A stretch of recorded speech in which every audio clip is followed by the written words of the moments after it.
Welcome everyone. Welcome to the 122nd One Nation, One Planet, One Race for World Peace. It's Tuesday, June 16th, 2020, and this is a broadcast of the Keshe Foundation Spaceship Institute Education Department, part of the Public Teachings in English. My name is Rick Crammond. I'll be a host today, and we're joined with the members of the Universal Council, who will be doing another presentation today and directing today's show. So without further ado, let's turn things over to the Universal Council members.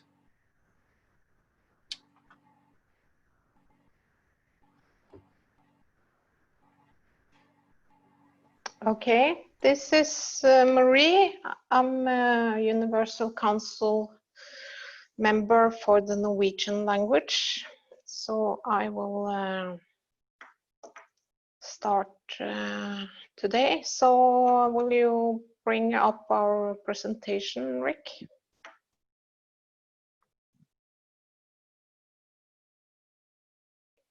You can hear me? Do you hear me, Rick? Yes, Okay. here you go. I'm just getting that situated here now. Yeah. Let me get it. There we go. Okay. Okay.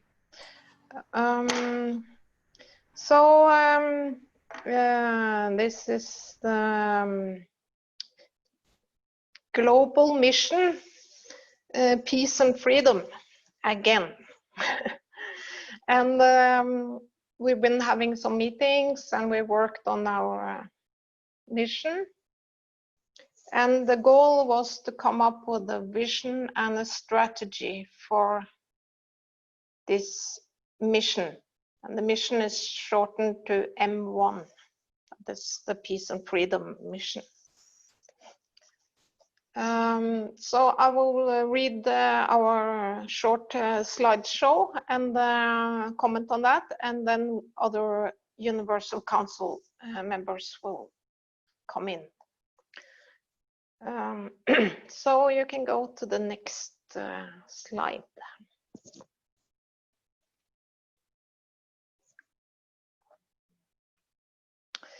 Okay. Yes, so this is the vision, and we started to work on that this week, so it might be changed, but it's a good start. So, and it's very high level vision in a way, and so there we ended up with two sentences. So the first sentence is balancing the universal peace through world peace. And that is a very high level vision, because what is peace? We've been talking about that in a couple of weeks. And in a way, peace is balance in the fields.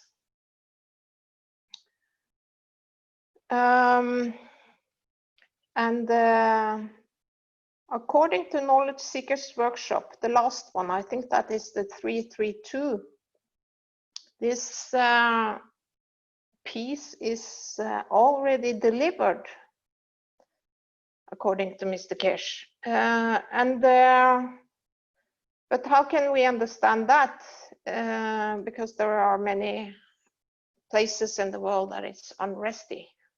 But maybe it's the that we have to understand that what is delivered is high level fields, or peace on a very high level.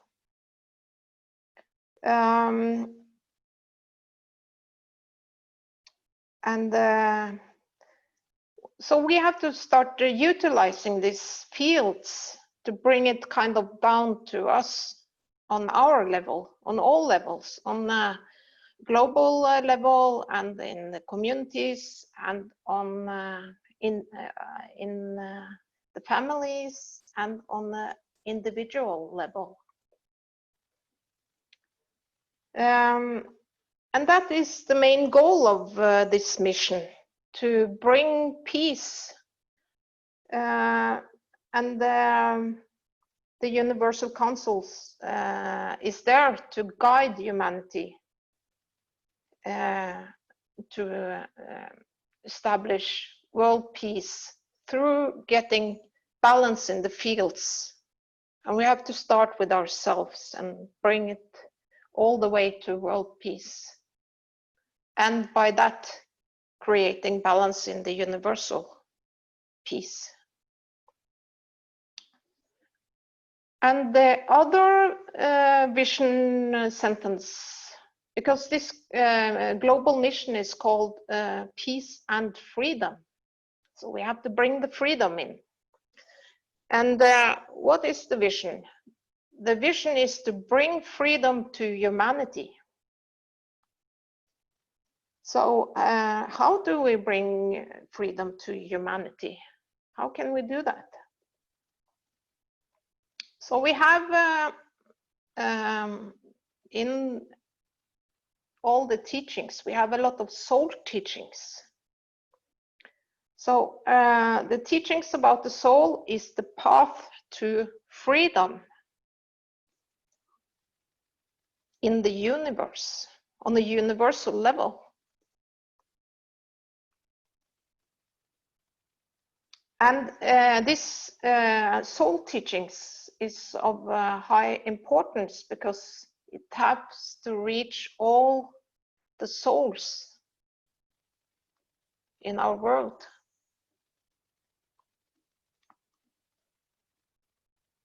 And that is very important, and that is kind of the mandate of the Universal Council. That's why we are the Universal Council is structured through the languages. It's done to reach all the souls. And then you have the, so with that is kind of a freedom on a soul level, which will make us able to travel the universes, things like that. And then you have the other kind of level or the dimension, and then that brings in all the technology and the science, and that is the peace to freedom on Earth, in our physical dimension. And as we all know, or all knowledge seekers knows, there is this technology and science gives solutions on every challenge that humans have on Earth. Not only for humans, but for the animals and plants as well. So there are solutions using this technology that covers every challenge we face. And this science and technology, it's a gift for humanity. It's given to us, but it's for us to start using it. So that is the main goal then for this group, or for the Peace and Freedom and the Universal Council as a whole, to start using this gift and bring this technology and science out to every individual and to the Earth. There are so much technology that can clean the Earth for all its waste and bring back the heaven on earth in a way. So that was my comment on that one. So I want to go to the next slide, Rick.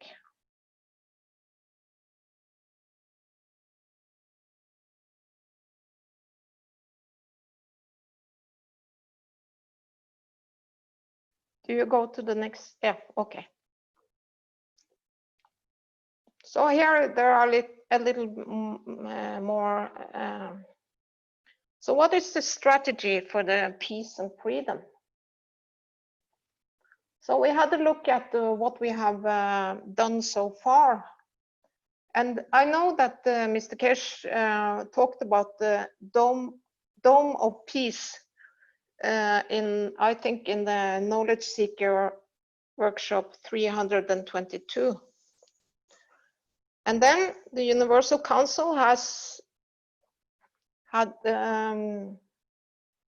this Stefania telling us how to connect to the dome, how to create the condition of peace within the dome. And then we started to talk about how to extend this dome, because it's important that all souls are connected to this dome. So all new people or anyone who comes can connect to this dome of peace that we built. And then there was this beautiful initiative on Sunday. I think that comes from Mr. Keshe himself and the Portuguese public teaching, where everyone was asked to spray with gases in their environment and in their communities. And so it's kind of activated the dome. So everyone who wants and feel that they will want to bring peace to the earth is working to create this dome and to maintain it. Okay, so the next point is guiding the understanding of the ethos and the peace treaty in leadership and in individuals to nourish and strengthen peace. And this is a strategy to ensure that the communication with governments and leaders and others, because it's not only governments, it's everybody, that they are guided and explained how to follow the ethos and so they can understand the ethos and sign the peace treaty. Because all this technology and science and the soul teachings, they are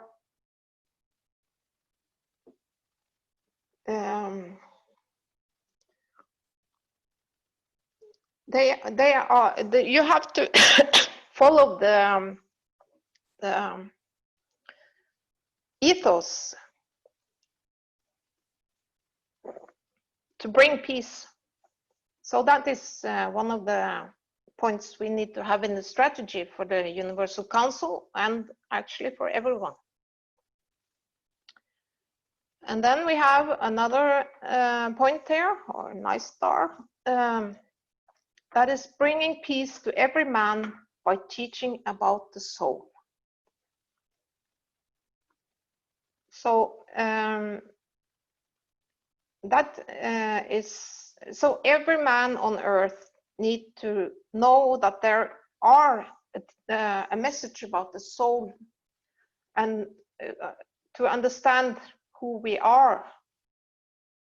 So we are kind of in two dimensions. We have this physical dimension, and then we also have this soul dimension. And a lot of people don't know about this. So we have to bring this message out to every man. And that gives us freedom on a universal level, I will guess, or will say. And also another important part is to learn about emotions as well, because the emotions need to be understood to be able to take this jump to the soul level. And then we have a new star here in the strategy, and that is to ensure that all men are free on emotional level and physical level. So this is the freedom for all on a soul and emotional level. So we have to understand and learn and teach ourselves how to use this big gift of technology and science that gives us so many answers on everything that we ask for, that we never understood. I can talk for myself. I never understood how the world worked, but now I get these answers, and the more I learn, the more truth I see in it. And with this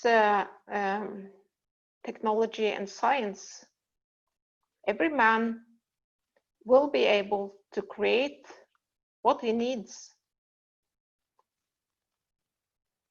And that gives every man freedom. And then we don't need any kingships and leaders, because if you're free, you don't need anyone to govern you either. So that was my comments to the vision and the strategy. So I give the microphone to next in the line of Universal Council members. Thank you. Hello, this is Caroline, UC German. Thank you, Marie. Thank you for presenting vision and strategy. I would like to add a little bit to this, and I would like to start with a little poem, which some of you might already know maybe. Peace and freedom is more than the absence of war and fight. Peace comes from within. Peace is being content with yourself. If you are content with yourself, you spread this feeling and motivate others to be also content. Peace is being happy and joyful. If you are happy and joyful, you spread this feeling and motivate others to be also happy and joyful. Peace is enjoying life. If you enjoy life, you spread this feeling and motivate others to also enjoy life. So, if peace is within you, then others are also peaceful. And if the others are peaceful, more and more are peaceful. And finally, everyone is peaceful.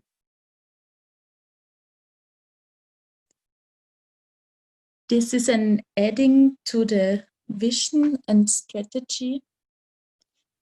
And I also want to say that peace is already here. You just have to decide to be peaceful. Every day you can make a decision. Every day you can decide, today I want to be peaceful.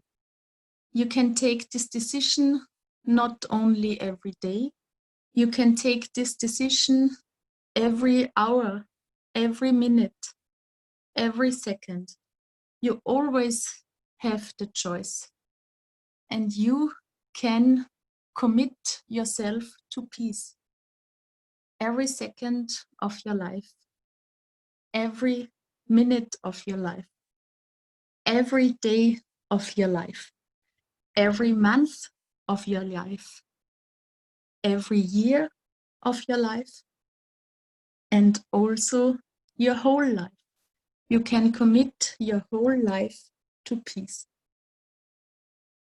And as we have seen this Sunday, there was the Dome of Peace created around the world.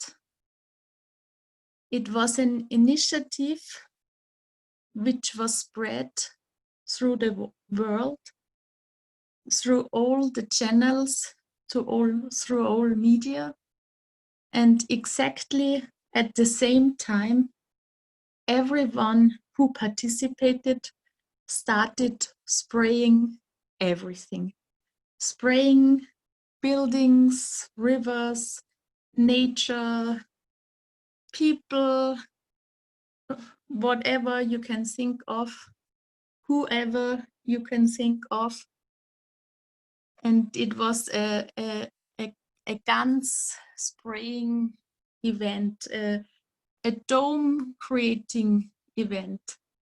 And it was wonderful to be part of this event and to be connected and to be to not only to know to be connected, but also to feel to be connected. And this was an experience of being one, being connected through the fields, being connected through the ganses. And I thank everyone who took part in this session this Sunday. It was really great. And moreover, many people made pictures and videos and posted the pictures and videos. And if you couldn't be part of this Sunday's event, you could still feel it and see it through the pictures and videos. And I thank you all for being present. And I invite you to do the same the coming Sunday, because then this event is going to be repeated. And I invite you all in your personal life, in your business life, in your family life, in any life of your lives, to commit to peace, to say, I am full of peace and I decide to be peaceful and I commit to peace. Thank you very much.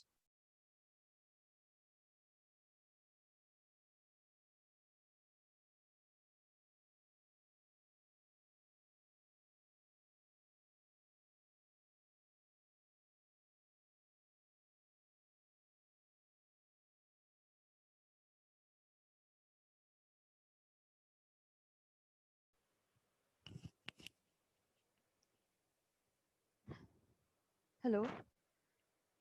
Can you hear me? Hello? Yes, yes, we hear you, Okay, Shweta. okay. Thank you, Rick. Salam, namaste, salute. This is Shweta Anwar, UC Hindi language. Well, I really I want to talk a little about the soul, what we see about it, what we know about it. So, what do really we talk about when we talk about soul? We talk about soulful person, soul mate, soul food, and then talking about this, we fell for the need of physicality, deep, then became what we are now, trapped with no freedom or in the freedom of or in the illusion of the freedom. Soul is the most soft concept, but to be carefully handled as we see a newborn. Soul is the only non-physical entity seated in the physical body, in between the two halves of the brain on the upper level, a pure universal energy. Sometimes we say there is no soul in somebody because of the misconduct of the physicality, but then there is also the soul exists when the physicality surrenders to the physics deep around and the soul closes the doors of the space and sometimes leave the vessel. Here we call it death. As the physical body can trade anything, but the soul is not one. Soul is not the one we can trade, never. Here the physicality is always fails. We never surrender, we never understood the gravity of the soul to create any physicality in any interaction of any condition anywhere in the universe. Soul is the only entity immortal in our mortal bodies. In everything non-living as the image, in everything living, non-living as the image of the Creator. We have not understood that we were born thousands of times, created by the soul creation itself, but the manifestation physical almost every time in the timeline got diverted to get more and more physical than ever, forgotten ultimately the beauty of the Creator.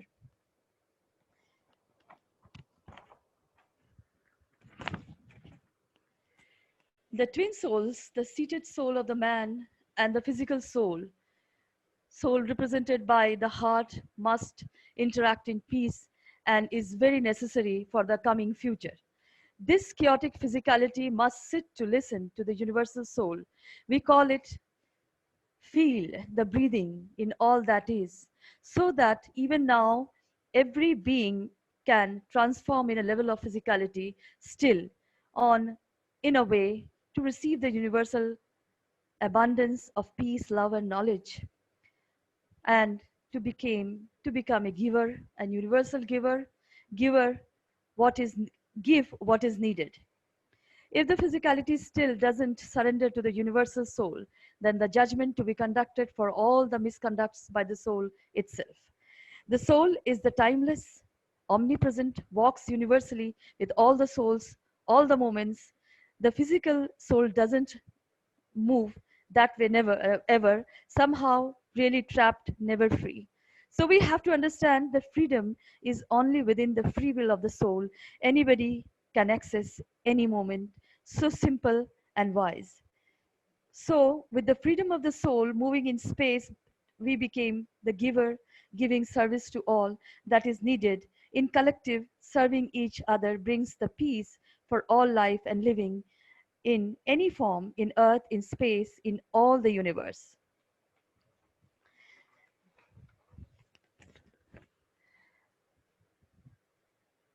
I recommend for an enhanced way, I recommend for an enhanced way to understand the soul and freedom.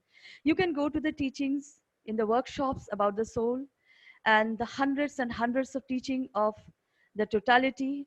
There is always the soul and freedom for free, and knowledge is always the key.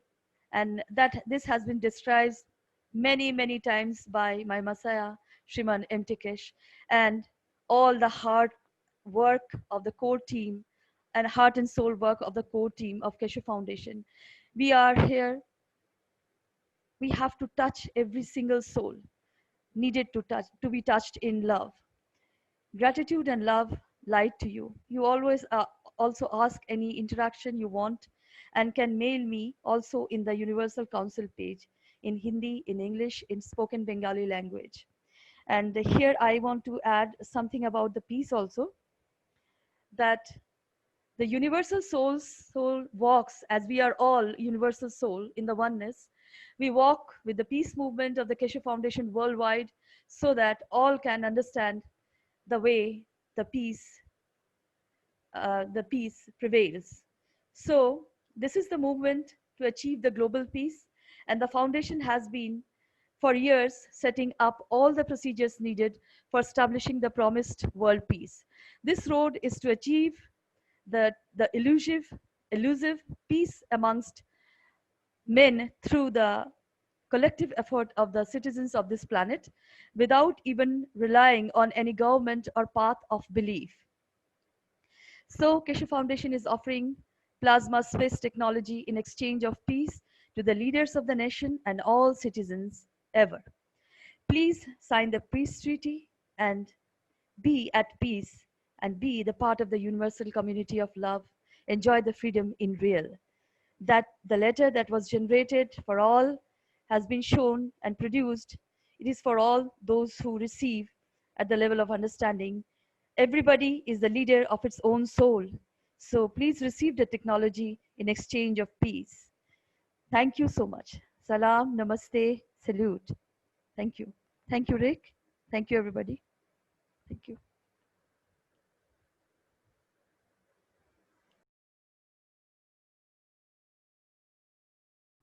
Good morning, and this is Azar UC Farsi. When we talk about peace and freedom and the vision, you know, the kind of planet I see is gonna get to a point that we have peace between everyone. It doesn't matter who we are, if we are trees, animals, or human. That at that point, I don't think the vocabulary of peace and freedom is going to exist within us, because it won't have any meaning after that. When I think about how we're going to get there and what is, and the only thing I can say, I think we are already there. Mr. Keshe always says, we create a peace within ourselves. The conflict, the whole planet is a amalgamation of all humans. It's made of all of us, and we are all connected.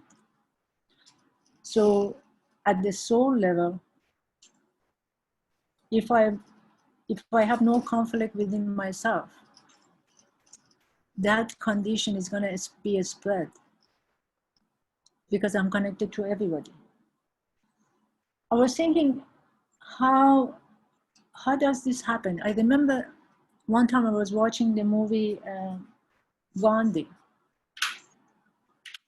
and I went back and I kept watching that movie over and over again. I couldn't understand how could one man could create such a freedom for the country. How could he do it? I kept watching and watching, and I could almost memorize every sentence, every move that he made. I realized he created a condition. He didn't fight, he created a condition. So we already have created a condition. But the only thing is, do we trust it?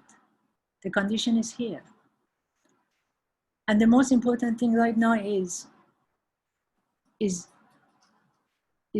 our choice, and is our obligation, is our vision to stay with it and get rid of that conflict. And how do we get rid of it? Last teaching of Mr. Keshe was about the soul and physical soul and emotion. When you match the physical soul to the soul, you actually, you get yourself free. You're completely free because you understand it. It's just like a light bulb. You know, when you have a light bulb at home, if you don't clean it on a weekly basis, if you don't clean it for a whole year, you will see the light bulb gets dusty and get dark, and the light doesn't shine through very well.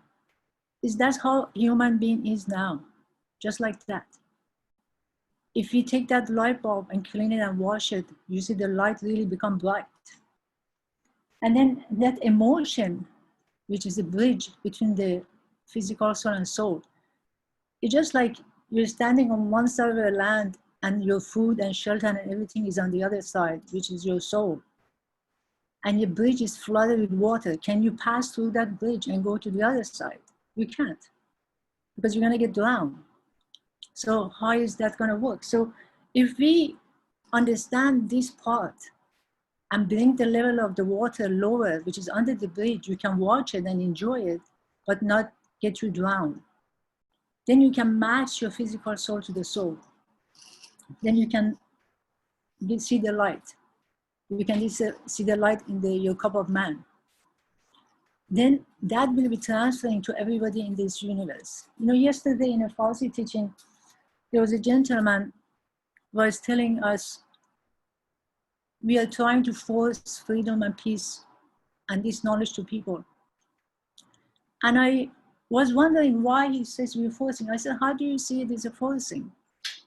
He says, because there's so many people out there, they're still cheating and stealing and everything. But then I said to him, look, when we see someone, if they are doing what they're doing, and you say this person is bad and doing this, what are we doing? How do we know where this person comes from?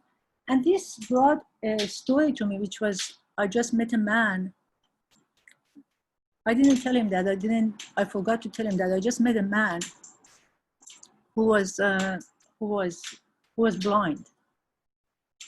And then when he was younger, he had diabetic and became blind. And when he was younger, he was into drugs and anything you name it, stealing, raping.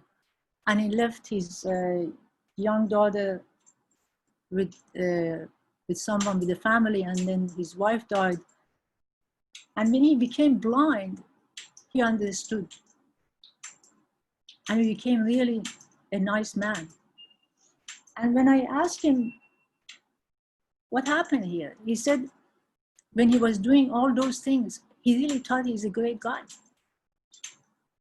His vision of himself, the view of himself, what he's a great guy.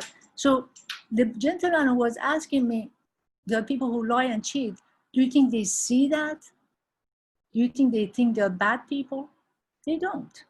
So if we understand this and we don't step into these situations with judging them or hating them or be angry about it, just give them what they need. What they need is a lot of love.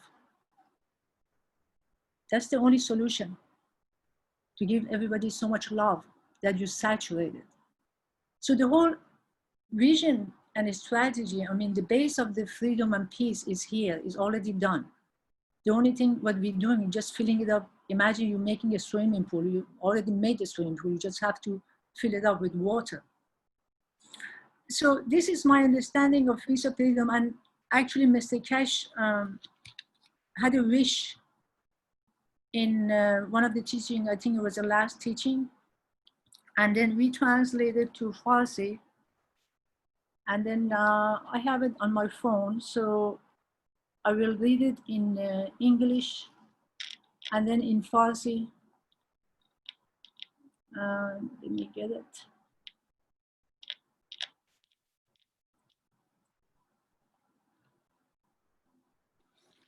Okay, I will read the English part of it first, and then I will move to the Farsi part. That's how it goes. I hope I'm humble enough to deliver this this message with grace. These are Mr. Keshe's words. Thank you very much for today. And I think we will leave it to that. In so many ways, I have one wish, and my wish is very open, because I know the ultimate, what will bring for mankind. And maybe, you know, putting it in an open way will carry more with all of us with it. I have one wish, and that is elevation of the soul of His Eminence Ayatollah Khamenei of Iran. That his soul brings the bridge between knowledge and theology, and where we take the knowledge to Iran, and he brings the soul of religions to become one.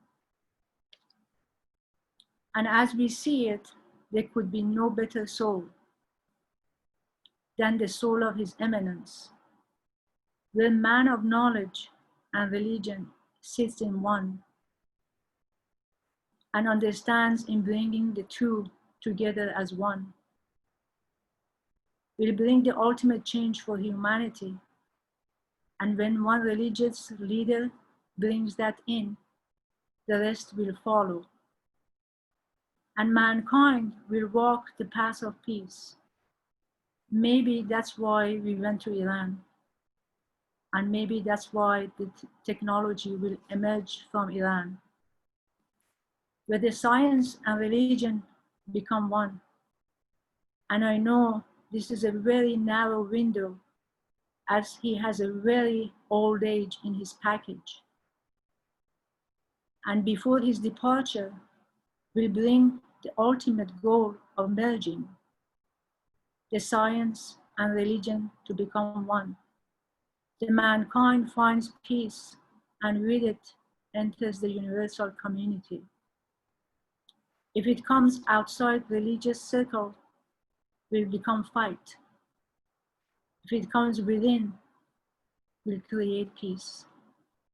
And there is no wish more than the elevation of the soul of His Eminence, Ayatollah Khamenei of Iran, to take that step before his departure, to bring the religious science that becomes one, that we reach the dimension of interaction and opening of this planet with the new science, and in the safe hand of the nation of Iran with their soul. A peaceful nation, a deep thinker, and knowledgeable. Thank you very much. And now I read it for you in Farsi. از شما بابت امروز خیلی متشکرم.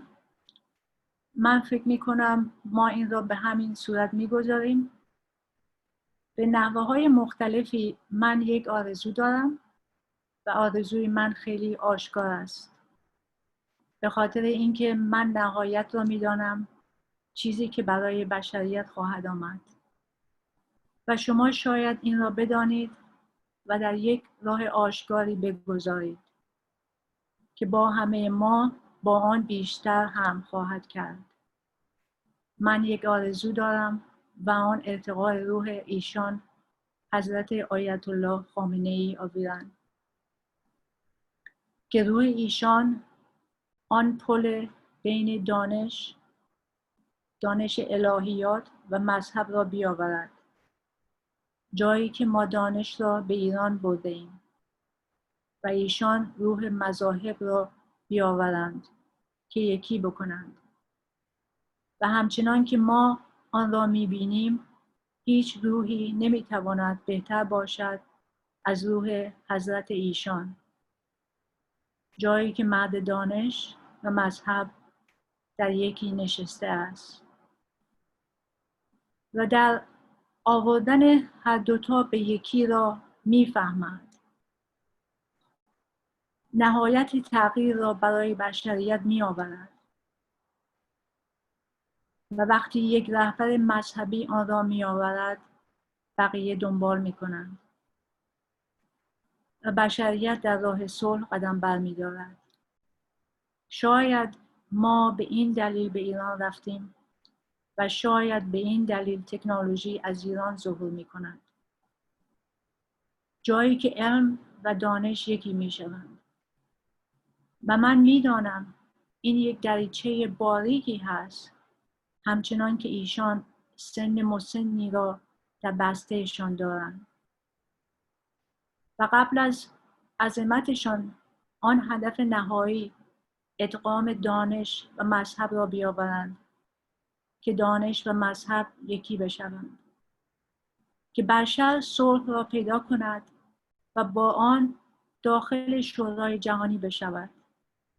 اگر که از خارج از حلقه مذهب بیاد، جنگ خواهد شد. اگر که از درون بیاد، صلح خواهد شد.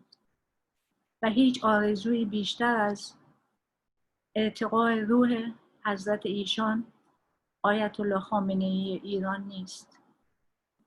آخرین قدم را قبل از عظمتشان بردارند. نشانه های مذهبی را بیاورند، یکی بشوند که ما به بعد فعل و انفعال برسیم. و باز کردن این سیاره با دانش جدید و در دست ایمن کشور ایران با روحشان برسیم. یک کشور صلح آمیز و متفکران عمیق و باهوش. خیلی از شما متشکرم. Thank you.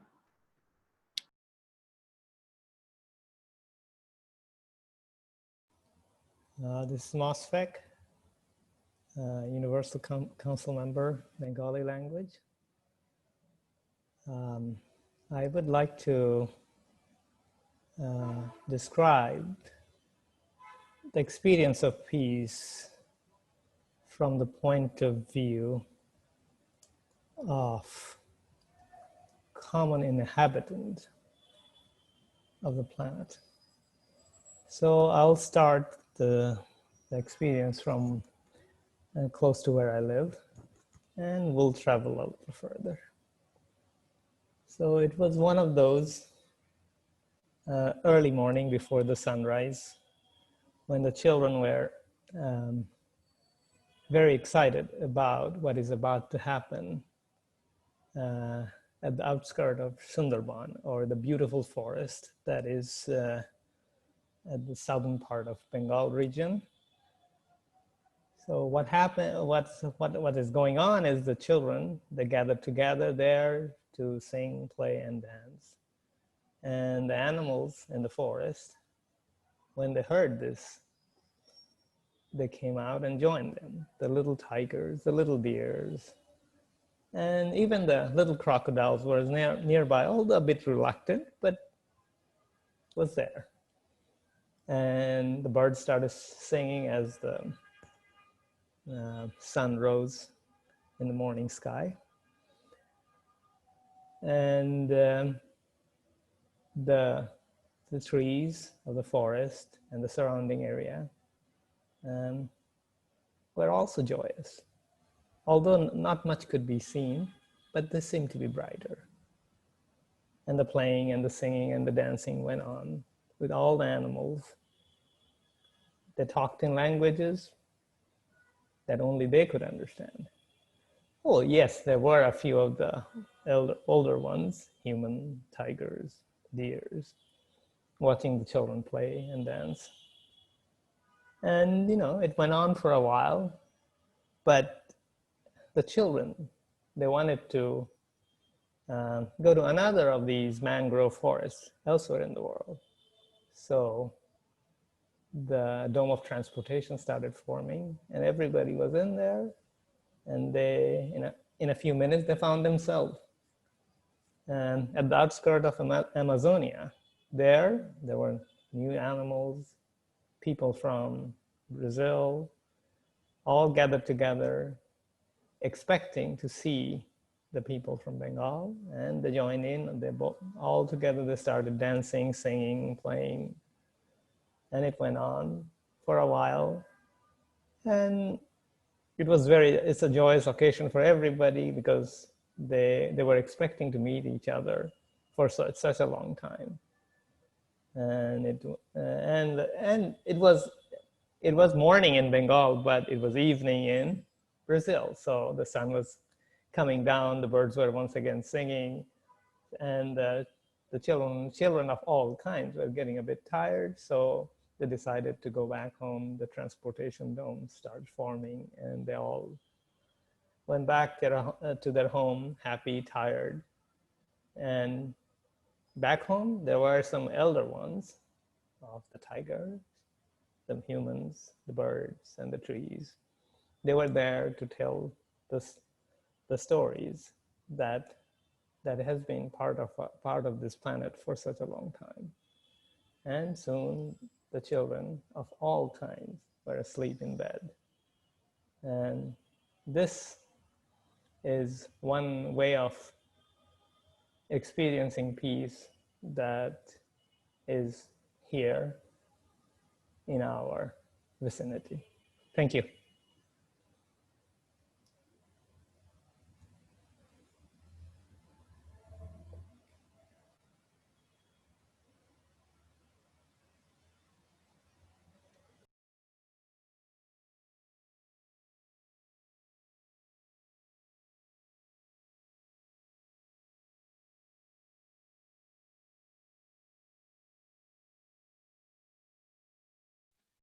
Okay, so if there are no other UC members that wants to say something, then we can go to the next slide.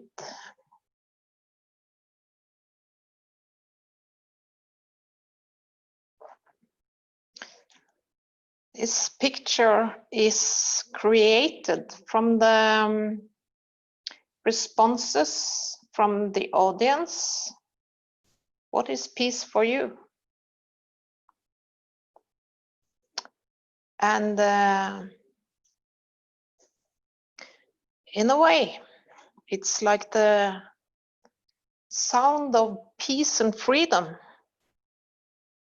It's like we can hear all the voices around the world.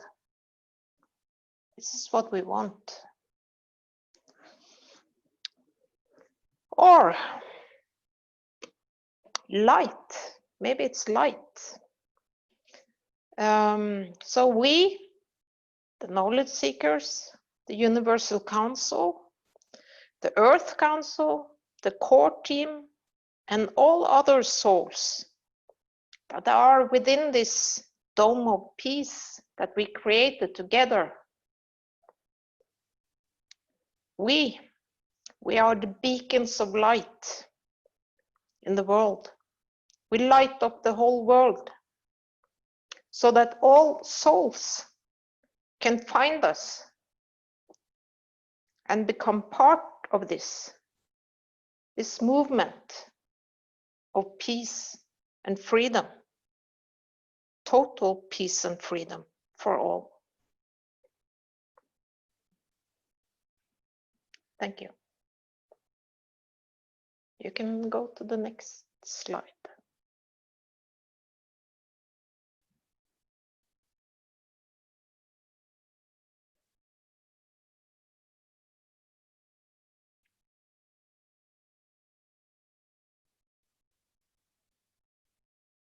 Do you go to the next slide, Rick?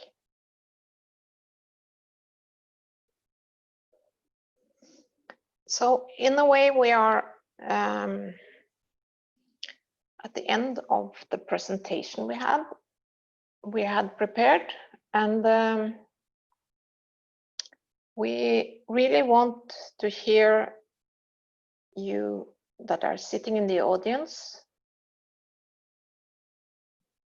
about what you think about peace and freedom, and about whatever you have on your mind that you want to discuss. So please ask or tell your story. Thank you. We do have one question in the Q&A that we can address, which is from James, who says, what is your definition of ethos?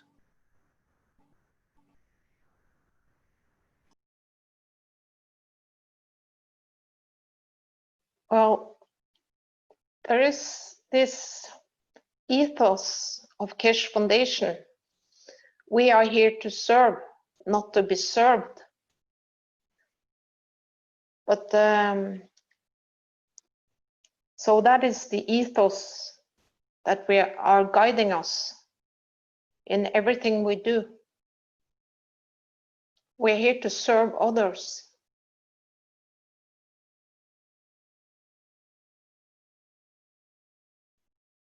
Anyone else want to comment on that one?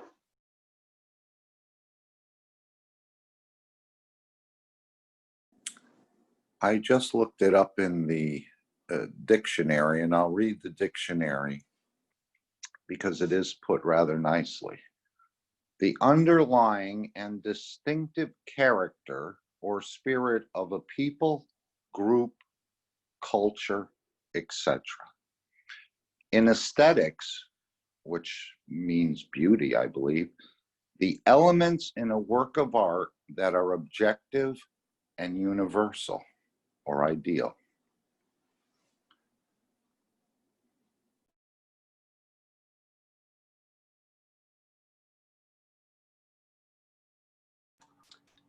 And to go along with that, I happened to look up the synonyms or similar words to ethos. And I'll just read that list, which is some of the ones that were just included in what Mark brought.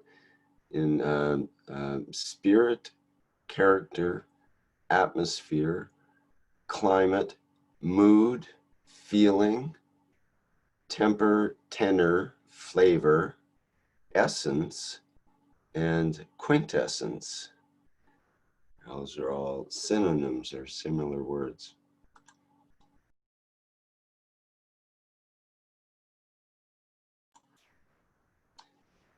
Joachim has a hand up here. Would you like to go ahead? Yes, Rick, thank you. I was thinking about that question, and what I understand is when we think good, when we talk good, and when we do good, we are acting with ethos. That's my definition.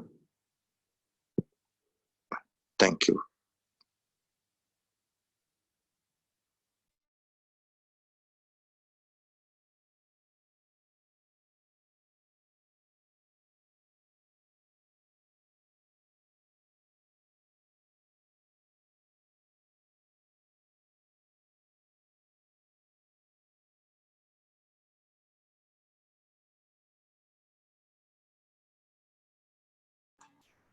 Okay, we have Ike with his hand up.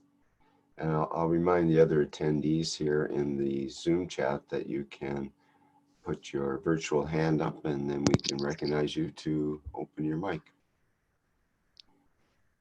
Yeah, ethos could be our mindset, attitude, beliefs, or culture.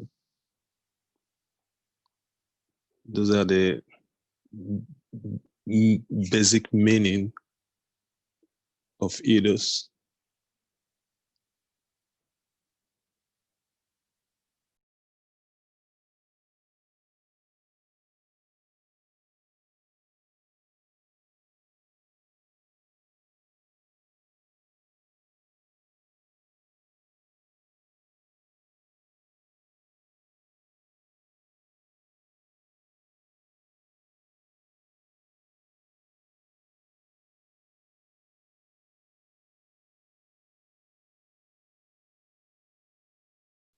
Could you read the comments, Rick?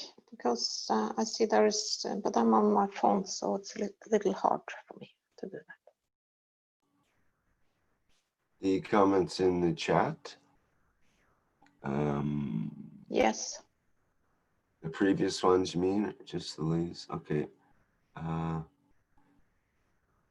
Well, it goes back to Mark, who said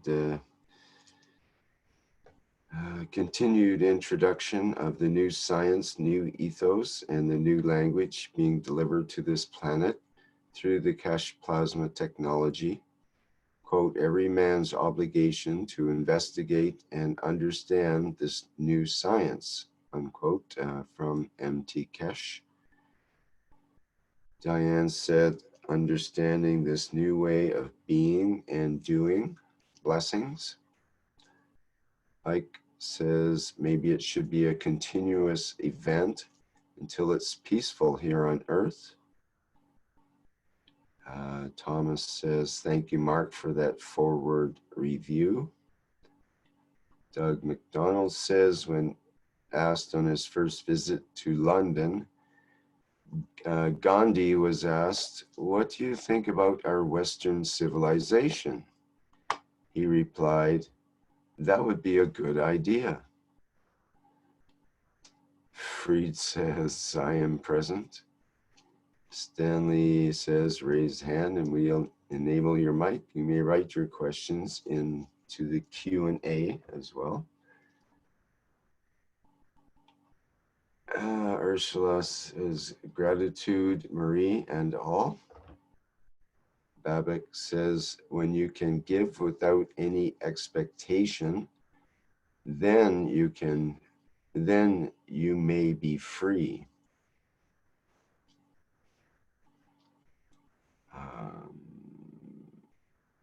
Balistan says, my soul and many speaks, but can you listen to what I say? If I don't have the hand to pick it up or a microphone to talk, are you able to understand what my soul is saying? If I'm in odd behavior, if I'm in something behavior, will my soul position itself or will other souls position my soul? I feel like an outside spectator. I don't feel like I'm part of it. My soul is responsible for this emotion or the others. And that's where the chat ends in the Zoom. And that's all we have for chat items right now. We had some trouble with the YouTube, just to let people know, but we are broadcasting now, and you can put your comments. If you had any comments, you can put them into the current YouTube chat, and that way we can pick them up.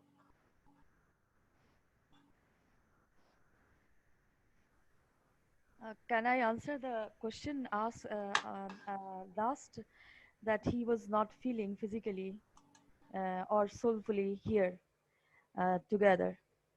The last man, I don't remember his name.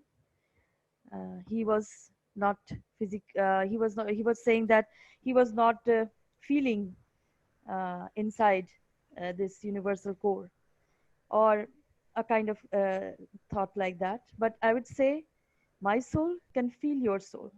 Soul is always felt each other. We will feel each other always.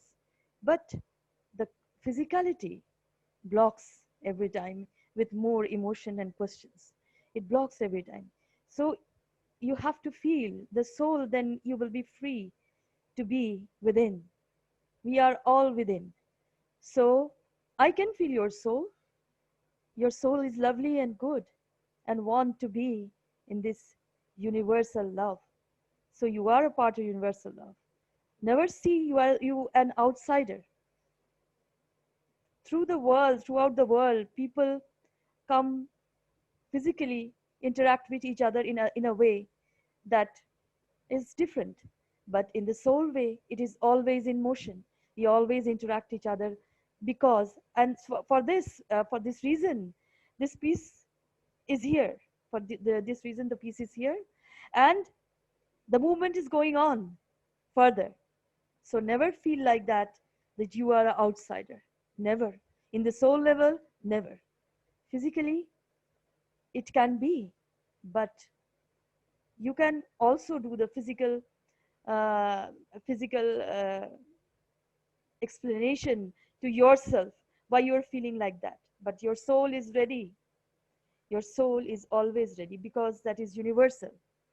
You are not an outsider, never was. Thank you. Thank you.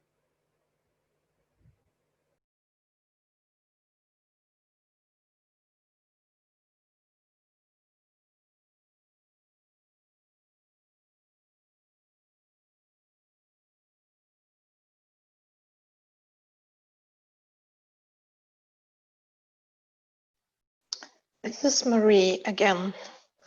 I was listening and I was thinking of this ethos. We are here to serve, not to be served. So what does that mean? We got this gift from Mr. Keshe, or from the universal community, and it's given to us freely. It's just this enormous gift that we have received, and we have to learn from this, because we have to learn to share and and live like that, to be there for others. And this beautiful initiative that was mentioned about the Dome of Peace and all this activity that was created on Sunday. This is an ongoing event, I think it's meant to be. I was participating myself. I was sitting there by myself with my spray bottle at the time that was on this nice picture with the initiative on. And we are creating and adding to this dome continuously. And we bring more and more people into this dome. And in this dome, there is created this condition of peace.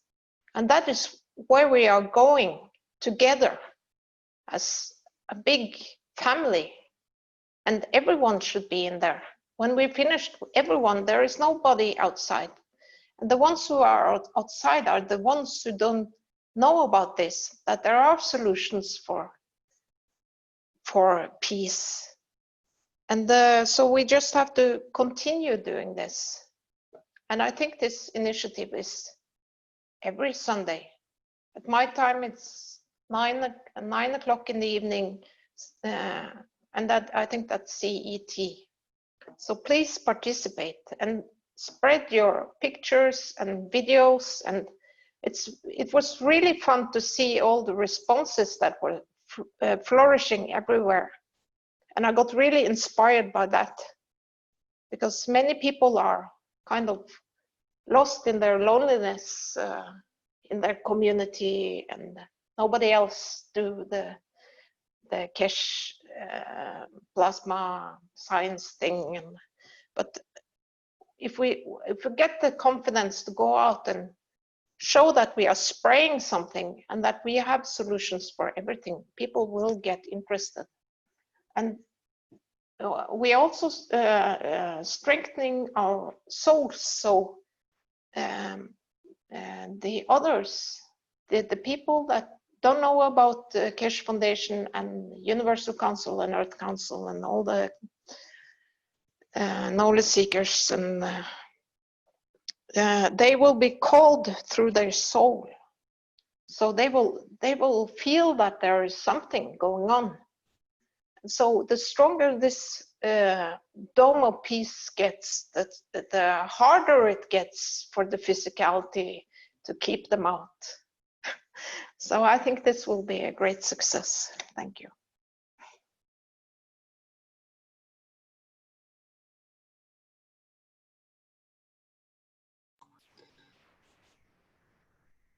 Okay, we have Marco, one of our attendees, with the hand up. Would you like to open your microphone and go ahead, Marco? Yes, Okay. we hear you. I will ask the question. I will say what I think in English, and then I will translate it in Italian, because I'm now translating on the Italian platform. My thought was about what I feel ethics is. I'm learning day by day what for me ethics is. I feel it has a lot to do with my soul. I grew up thinking that ethics had a lot to do with what is legal and with what is morally right.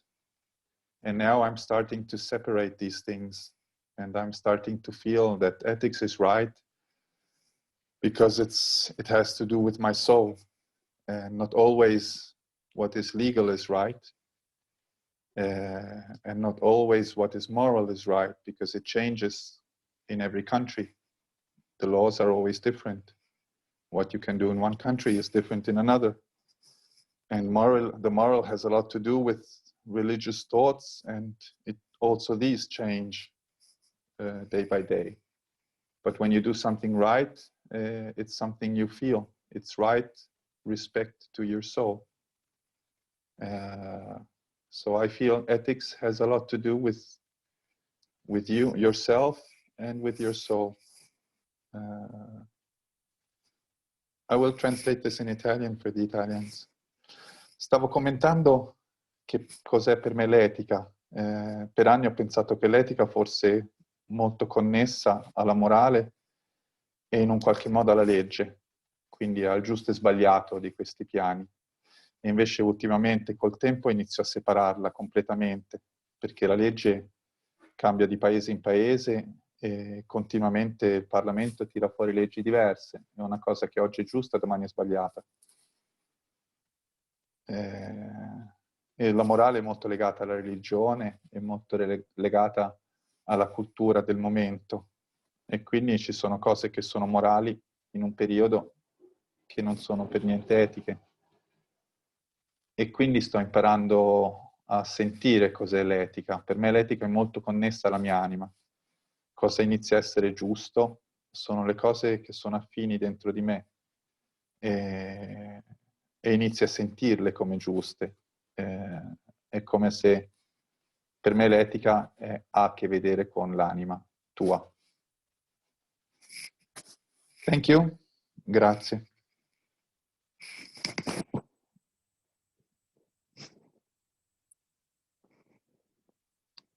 Thank you, Rick.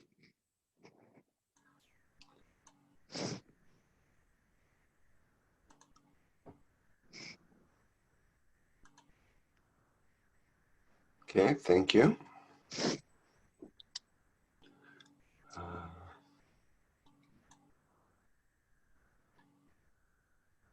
Joachim, do you have your hand up again?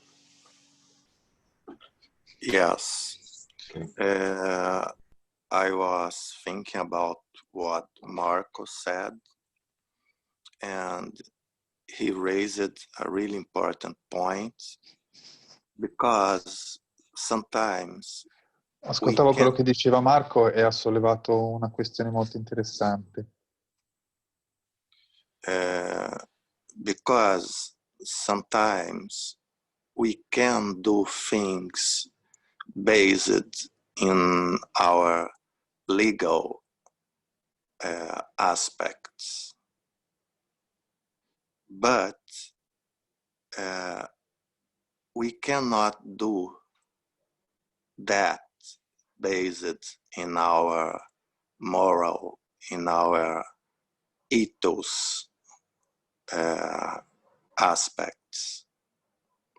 And we need to choose how we will be oriented. We need to be oriented by our soul, even if we can do based in law.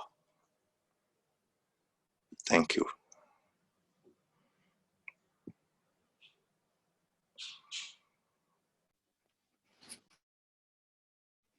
Can I answer about the thought that he gave us? Rick? I would like to say, sure, go ahead. That I feel also to separate moral from ethics. Because, for example, in Brazil, when they used to take slaves from Africa, it was morally correct because the Pope said that slaves, that Africans don't have a soul, and he wrote this. And so in that period, it would have been morally right to take slaves from Africa to Brazil, and it would also have been legal. And then time changes, and the moral thoughts that come from our brain change time to time. So I'm starting to think that we have to separate ethics from moral, because what is morally accepted in one culture, which is Muslim or is Christian or is none of these, is always different because it's influenced. This is right because it's morally okay. Now maybe it's morally right to pay a person that works for you as less as possible because it's legal and it's socially accepted. But is it ethic? Is this ethical? So I also would like to separate also this. I find that there are three different dimensions of acting. and thinking. Thank you. But Yes, then, and the other thing is also the word ethos as opposed to ethics, which is a little different as well. Go ahead. well, yes, I am saying that if you are saying that these are different things, different conditions, then again this physicality grows in a way, you know. In the universal way, this is nothing is separate. There were slave traders that there in Brazil in that times. Now also there is slavery. So we cannot see now that every country is doing that. Every nation, every religion, mostly every man and people are doing that and accepting this slavery. What we will call them, they are accepting in happiness, so they say. So one thing we must see, that we cannot classify again the morality, the ethos, the laws, and everything again. We have to be united in all ethos, in all ethics, in all morals, in all things. This is the universal way, the soul way. Because of our analysis and separation, the soul never worked in a way in peace. So my dear, you have to understand that there is only one way to listen to the soul, and that is love and kindness you have. There is no written ethos about love. There is no written ethos about wisdom. These are all to the ethos of the foundation is to guide men to a power of the soul, to elevate the soul, not to trap again in another ethos and ethics and all. So in this creation of one nation, one planet, one race, the one thing is universal love, and the one condition is universal love, and the one community is universal with all the ethos in it, all the love in it. So never separate. Then it will go on separating again. And it has been created by all faiths and all political arena and diplomats and leaders. You say the name. So this time we are not doing that. We are becoming in the oneness, the love of the universe, the universal love, the love of the creator. So be like that. Well, this is my thought, my dear. I just wanted to share with you. Don't get lost again. There was slaves, there are slaves now. And that was, they are whipping the slaves, and now the slaves are accepting everything. So that is the difference only. And the world is created for this. And this is an illusion of freedom they given to us. So be free from within your soul. Accept the free will of your soul. Accept the yes of your soul. So this is what I want to share. Thank you. Thank you.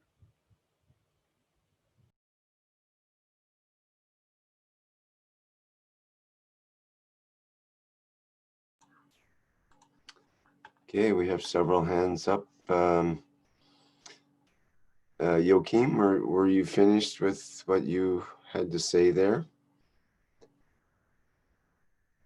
Yes, I finished. Thank you. Okay, good. And Doug, I think you're next, and then Jalal. Thank you, Rick. Thank you, everyone.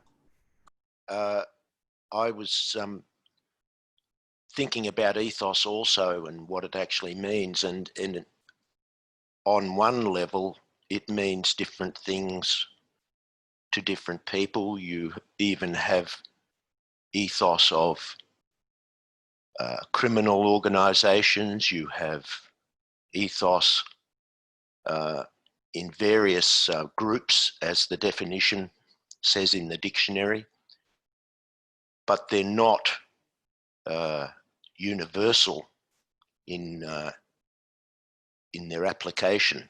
They're simply to do with that particular group religions have ethos also in various ways, and they're not always the same. So what the ethos of the Keshe Foundation is, as I understand, is it's universal, like Shweta was saying. It's a universal ethos whereby everybody is in total agreement about doing good and serving everyone else, and no personal interests. It's simply unconditional ethos. And I think that's the big difference. There's a gulf of difference between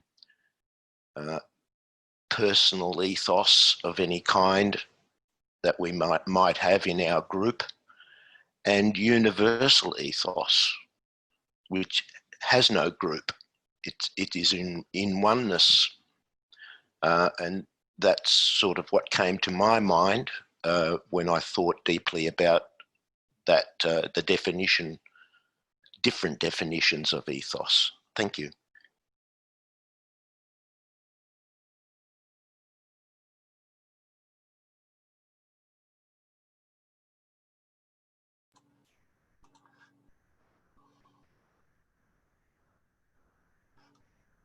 Okay, Joel, would you like to jump in there?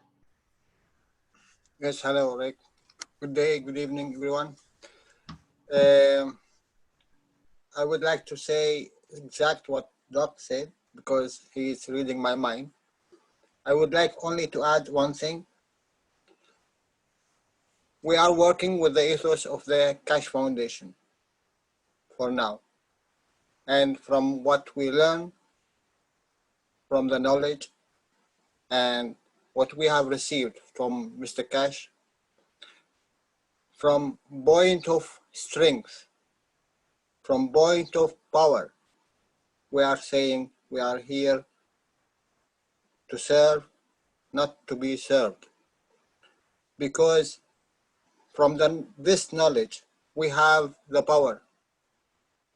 We have the highest heal, if we can say, in all aspects of life, in the matter state, in the emotion state, even in the soul state.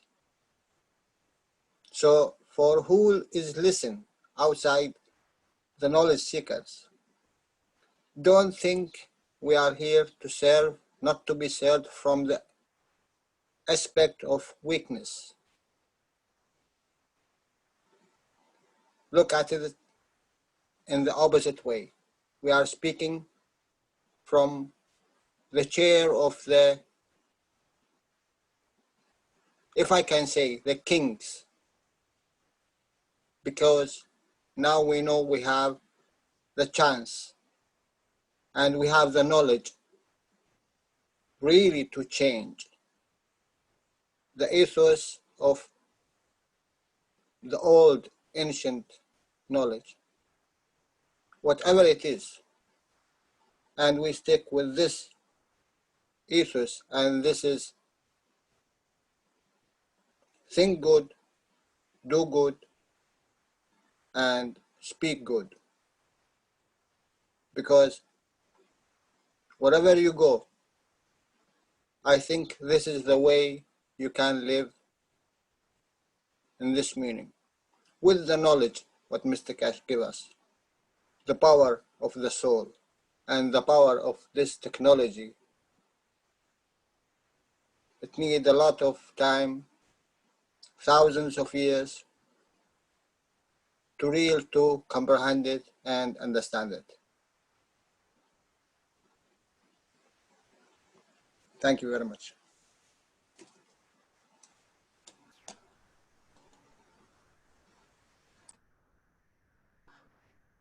Okay, we have a comment from Randy M in the chat.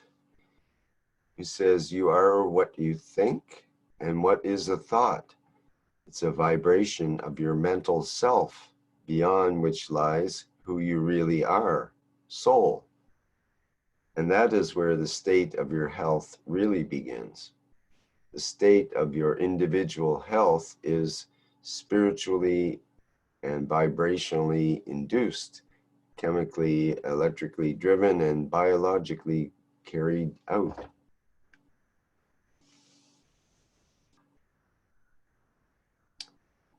And there's a couple of questions in the Q&A. A short one from Hutan. What about ego? This is Marie. I want to say something about that ego, because we had this discussion in the Universal Council once about ego. But how I understand ego, it's the physical soul. It's part of the physical soul. And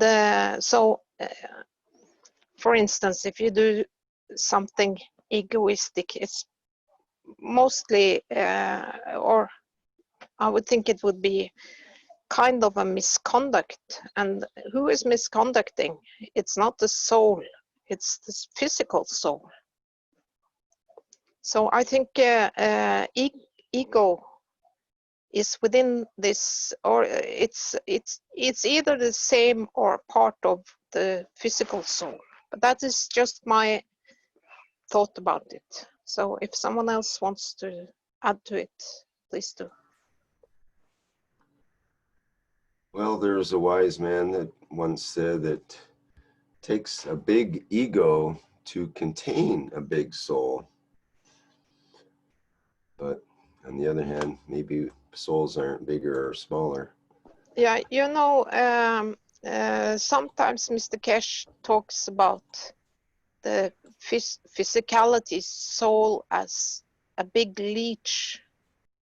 And I think that might be the problem for us when we don't reach our soul. It's because we have to work on that physical soul, because it's so big because of all our misconduct. And it's our way of living, and it's been a way of living for millions of years on this planet. So with this new knowledge, we have to be humble, for instance. And to be humble, what do? You shrink the physical soul so that the soul can expand, or shrink the physical soul, and that is also making the ego less. So I think ego and physical soul is kind of the same. It's just different names of the same. That's my thought. I will try to add that, my dear, when you ask the question, what is ego? Somebody else will tell you what is ego. You don't know, you know it. Try to deplete that. Try to get the soul someplace, some enhancement. The ego is in you, not in anybody else. You are asking the question. So you have to resolve that. The ego is very easy to resolve. Simply just say the truth to yourself. What is you want actually? Because in the soul level, you are a beautiful person, but you are still blocking, asking the question, what is ego, with somebody else? Why somebody else will know the ego about you? There can be thousands and thousands of ego in you. How can we tell? You have to understand in the level of your understanding. The ego is, if it is in you, to deplete in a way so you can enhance more and more. Understand? So this is what I would like to add, because you are responsible for yourself. You can ask question, but there is no answer for you. If there is an ego in you, you have to deplete it. You have to let go it. If you accept the universal love, there is no place for ego. Then only it can happen. So this is the comment I want to add. Thank you.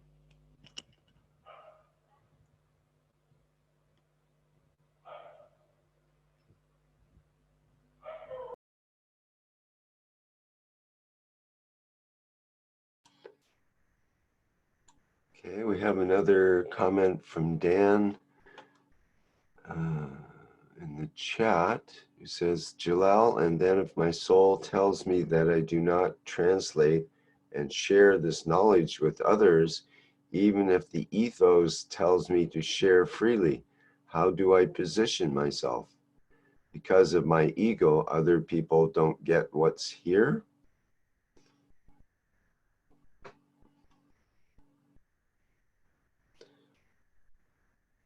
Not sure if you want to answer that, Jalal, or anybody else, but there it is.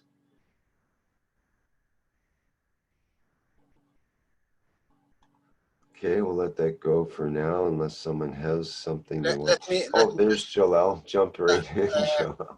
Thank you. I didn't hear what you said. I'm reading. Oh, okay. It's a comment from Dan, I guess based on your previous comment. It says, Jalal, and then if my soul tells me that I do not translate and share this knowledge with others, even if the ethos tells me to share freely, how do I position myself? Because of my ego, other people don't get what's here? If you think about equality and you are equal, then there is no more any ego. The ego comes only when there is difference between you and the others. When you think you are equal in all levels, here and outside, then you are serving. And this is the ethos of Keshe Foundation. This is the ethos of this knowledge.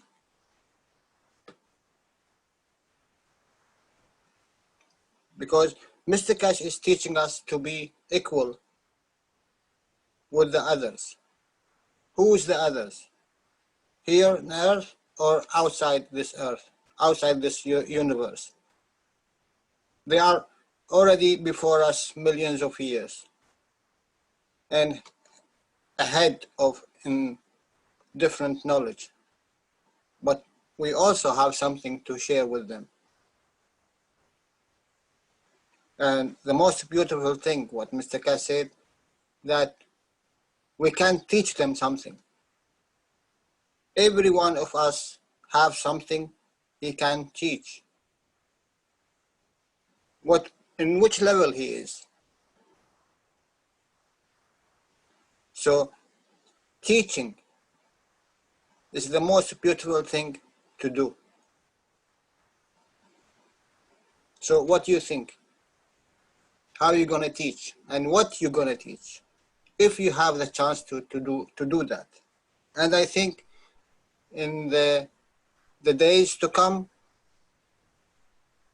everything will open up. And it's going up so fast.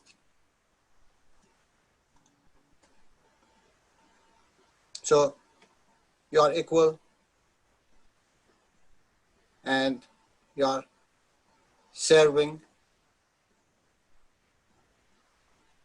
You are thinking good, you are talking good, you are behaving good, you are doing good, so you are teaching good. I think you are in the path.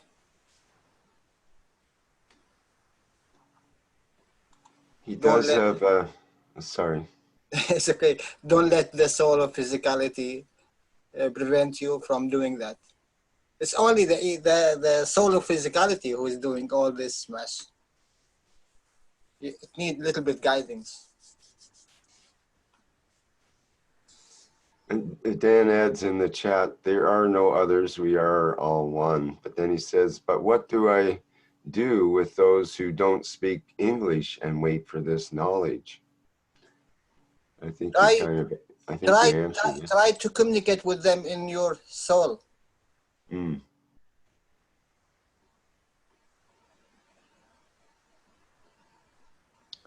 Well, Dan, okay. Dan, you can also try to go to the Universal Council page. There are different language speaking Universal Council members. They can answer. If there is a language barrier, and then we are universal soul. Soul to soul talk is always unpreventable. You know, we are always in communication. You tell me, I will do it. So this is how we work. So, dear Dan, do it like that. You know. Thank you. This is Marie again.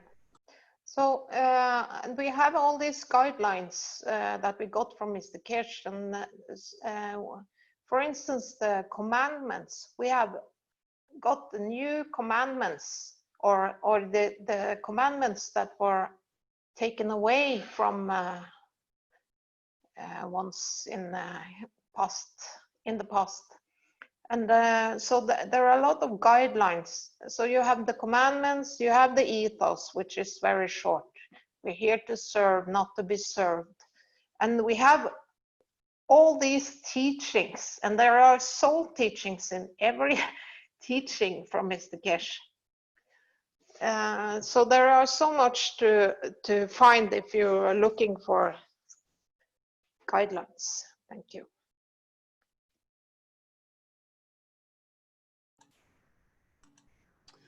And we have a comment from Ursula, which reinforces what Jalal said about teaching being a way, as a comment to Dan. Ursula says, teaching is the best way to learn.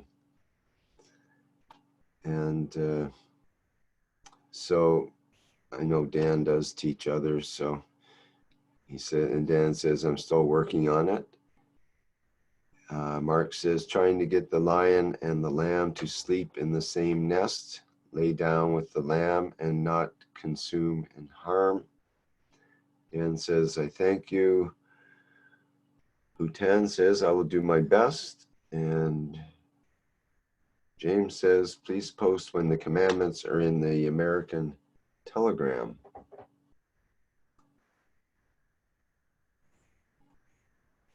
Please post where the commandments are in the American Telegram.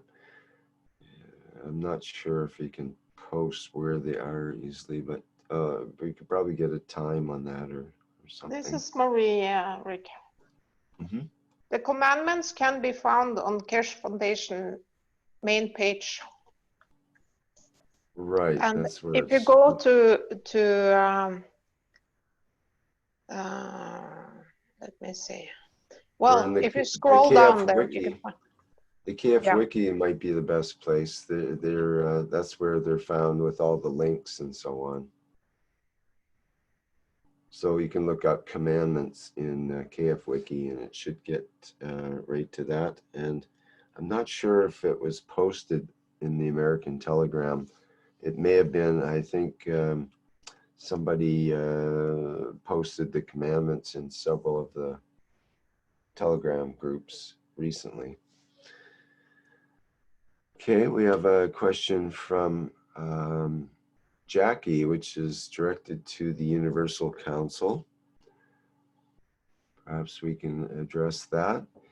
Jackie says in the Q&A here in the Zoom, does the Universal Council believe peace will come with a singular historical event or a series of events which will push us toward peace? How will we know when peace has arrived, in your opinion?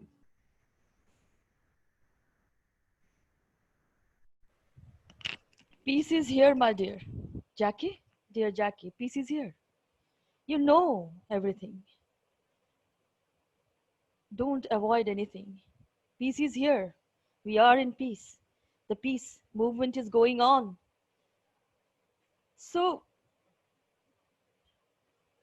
when and where is not exist anymore. It is here. You have to feel it by yourself. The peace in yourself, you have to feel it. You have to elevate it. Nothing can elevate any peace. You are asking a question, when will come? The peace is here. That is in you. These are all the events going on. on and on from years and years ago. So there is no special events to peace to come. The peace is here. Feel it. Let the letter go. Sign the peace treaty. Have you signed it? Take the technology in exchange, my dear. Peace is here. So don't get messed up with this physicality. For more events, already enough events has happened with mankind and the environment. So please feel the peace and be happy to be in it, to be in these moments of time, you know, that will never come again. Go with it, walk with us in the universal community. So this is my answer to you, Jackie. You must feel the peace within yourself first. Then the event is going on. So this is my answer to you. I don't know you are satisfied or not, but this is the answer. This is the only answer I can give you. Be in love, be in peace by yourself. The events are already here. You know what is happening around us. You know the viruses, the COVID-19, the chaos, the mess we created. Because we never understood that we have to be in peace first to do anything. So that is the way peace is. The soul is the peace and the movement is the soul movement. And the Keshe Foundation has given this gift to us. Accept it. Accept the peace, accept the ethos of the foundation. That these are guidelines of every soul for every physical being to be in the peace. This is a physical manifestation, you can say, this knowledge. You have been through Knowledge Seekers workshop. There is always peace and freedom. There is always peace and freedom in every knowledge. So be in peace, my dear. Peace is always within you. And there is no event that somebody come and give you peace. It has already happened. And they came and they given us peace. They given us the knowledge to elevate, to understand the peace inside ourselves, within, the gravity about it. So this is my answer, dear Jackie. Thank you. Thank you.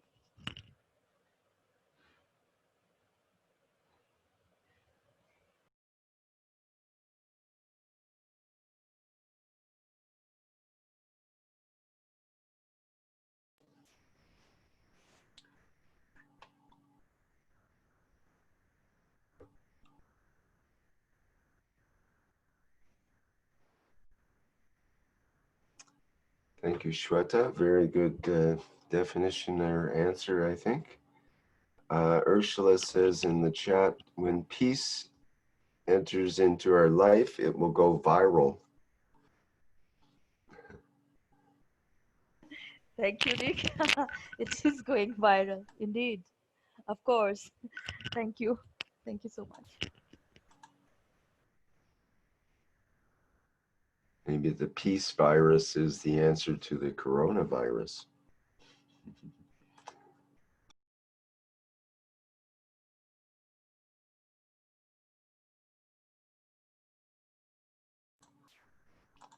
Certainly seems to be a response to it, at least. Any other people from the Universal Council that would like to answer that question? How will we know when peace has arrived, or if there will be a singular event or series of events which will push us toward peace? Or has that been sufficiently answered, perhaps? Well, this is Marie, and I don't see that there will be one event, or maybe there will be many smaller events, but it's like Sweta says, that you have to feel it, the peace. And in the last Knowledge Seekers workshop, Mr. Keshe says that we are gifted with peace from the universal community. And I think that that is the fields that we need to bring peace That is my interpretation of that. So I think peace is already here. It's like everything else. We just have to utilize it and make it happen. So we do that in the Dome of Peace. This is our bubble, and the bubble is growing, and it's, I hope it's around the whole earth, and within we create the condition for peace within this bubble and in ourselves, of course. One, we all have to work on ourselves as well to be peaceful. Thank you.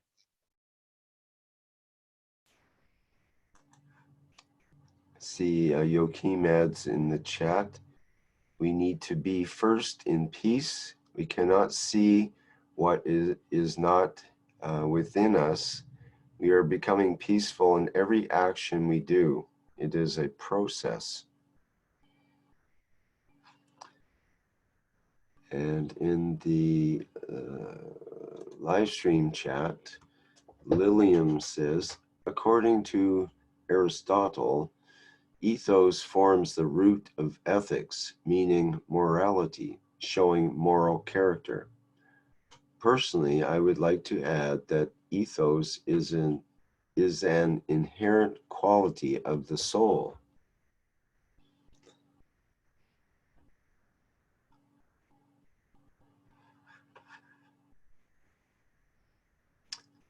And back to the Zoom chat, Diane says, if we think of the sun being like the soul, it is magnetic, giving, the earth being like the physicality, gravitational, taking. The soul needs to be more the giver, the physicality, the taker, less. Thought to be pondered, put in the best way I can. And Pete says, perhaps peace will spread like the virus. Once you encounter those infected with peace, you also just get it. I think that's very true. I think that peace is infectious, and it's worse than a virus, because once you get it, you can't get rid of it. Well, you can, but you won't want to, because you'll be peaceful. It's kind of a conundrum there, but This is Maria. I just want to comment on that. I remember Mr. Keshe said in a teaching that love is a virus because it's an energy pack. So I guess peace is also an energy pack and a virus, because a virus is also an energy pack. Just a comment. Thank you. some say love overcomes all, so it's definitely of the higher energy packet. And there's so many instances of this concept of love inspiring people to be able to do miraculous things, such as the classic example of the grandmother who was able to lift the front of a bus so that this child that was, being crushed under the bus could be pulled out, and she got superhuman strength due to that love, that that willingness to go into action for someone else.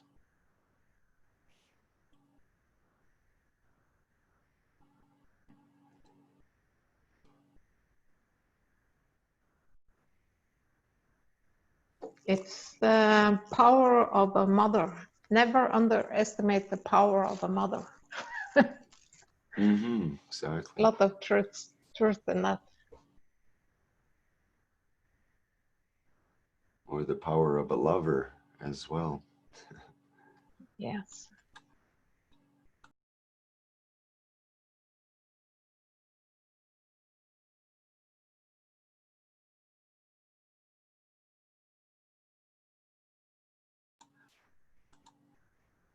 Okay, I don't see any more hands up, although the panelists can just open your microphone and speak if you wish. Yeah, this is Marie again. I was thinking of something else. We were talking about the soul and what kind of properties the soul has. And there's also a tool we can use, and that's called the 99 Names of God. Because Mr. Keshe says that that is the attributes of the soul. And I can't remember everyone, but I know it's all forgiving. So there are many, many attributes of the soul. And so the soul is very powerful. Yeah, that was my comment. Maybe we can have a teaching about that once.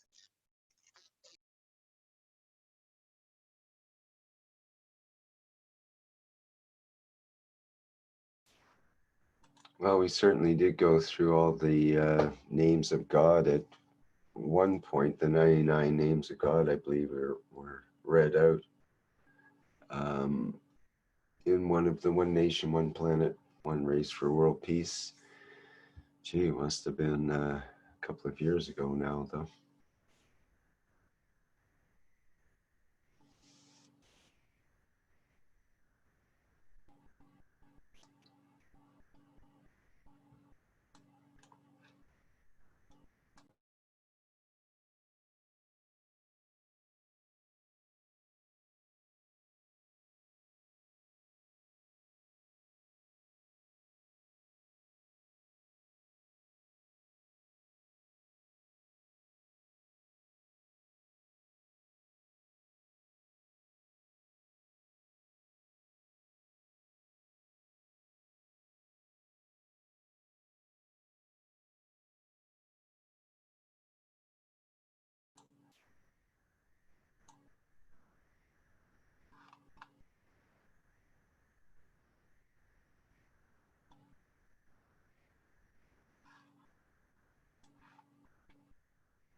Okay.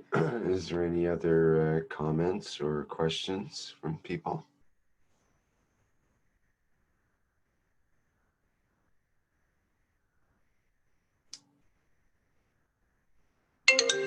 Blake.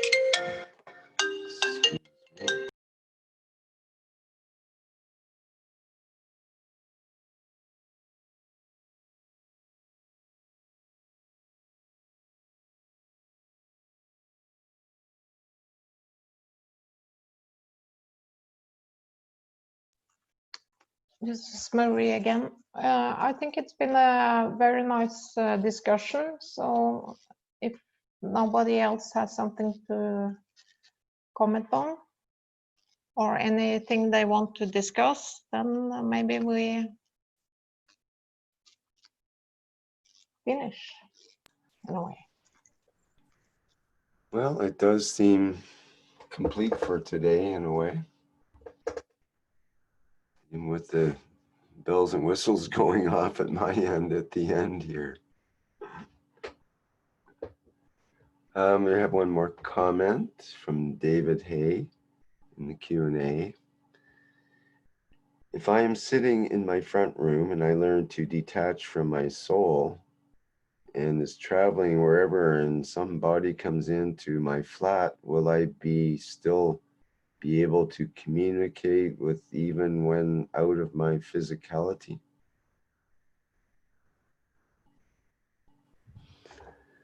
Have you done that? Have you done that, my dear?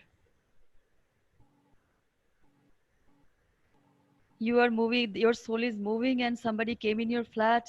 How could it be possible? You would answer that person if your soul is not in you. You cannot. Only your physical soul will answer if it is fit for that. This is a strange question you ask. You see, the soul doesn't work like that. It is always with the physical soul. When the physical soul rests, the universal soul travels. It never travels when the physical soul travels in a way, in a different way. You see, this question is very strange because this is uh, I will say, a weird type of question. And how can it be possible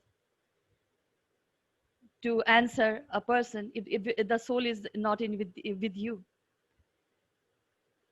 Are you alive or not? That is the question also. Are you living or not? So this is the way the physical soul and the universal soul works together.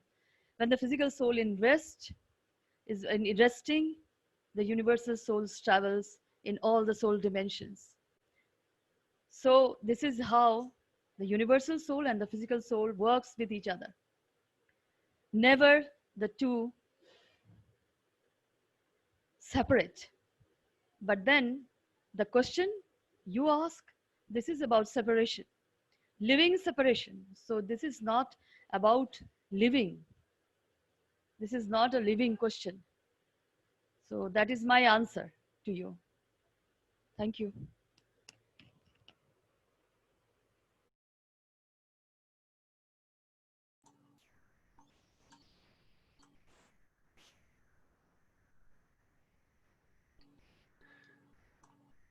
I think also those that learn to do soul traveling do it with parking the physicality in a safe position, like usually in your bed at night, for example, or someplace where you're not bothered by other people coming into your flat, and when you're doing your soul detachment traveling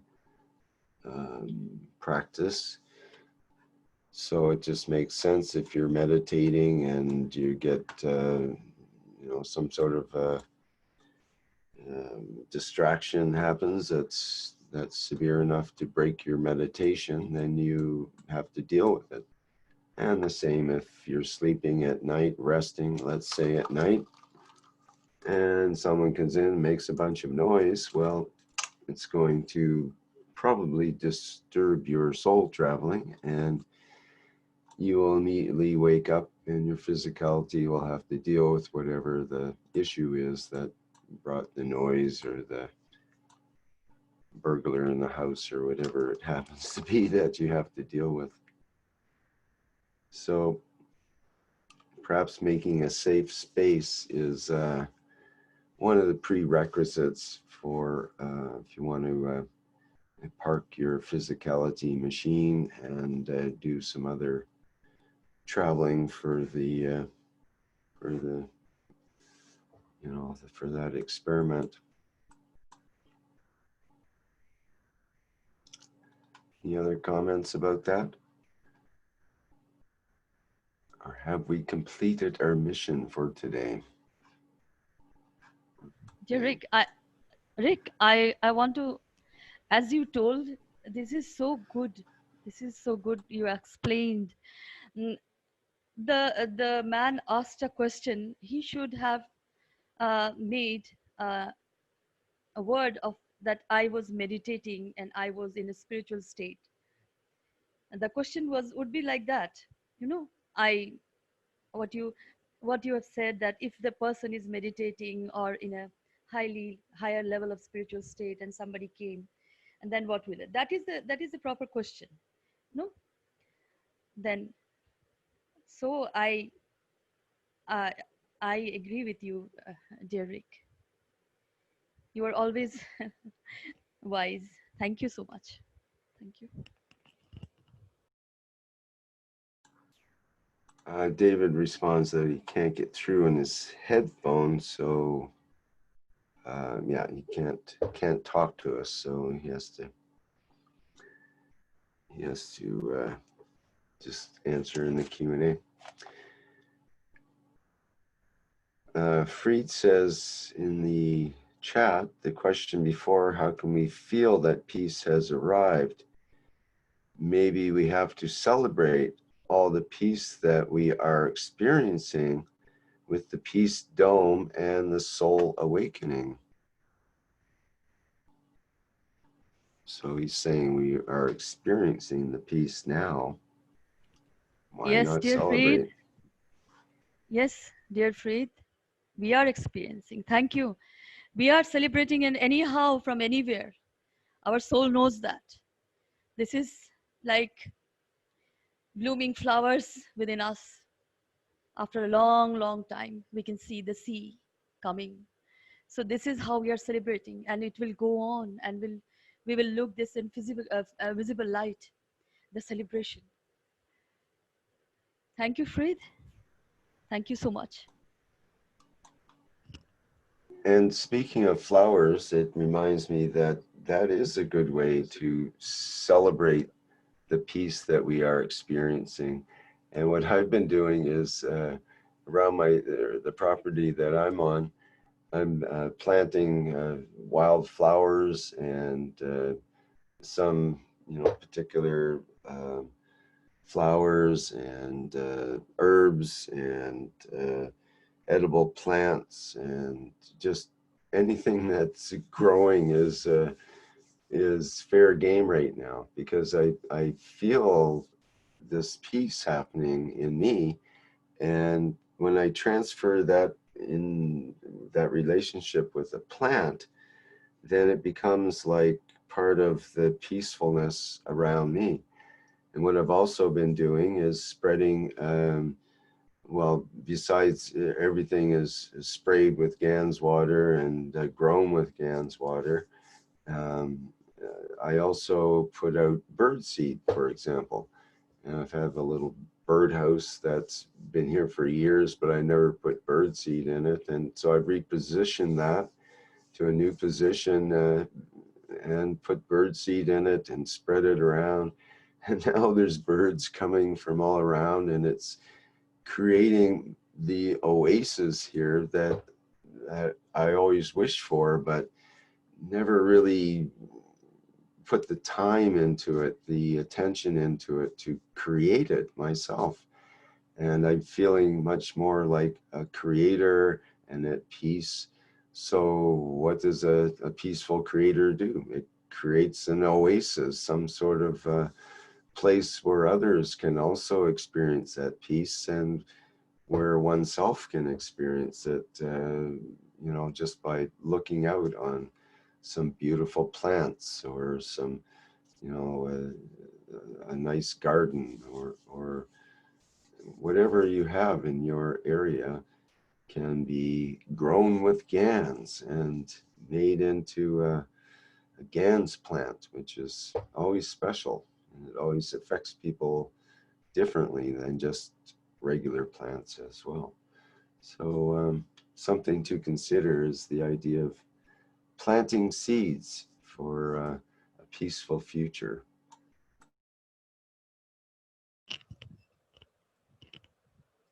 Oh, thank you, dear Rick, sharing this beauty.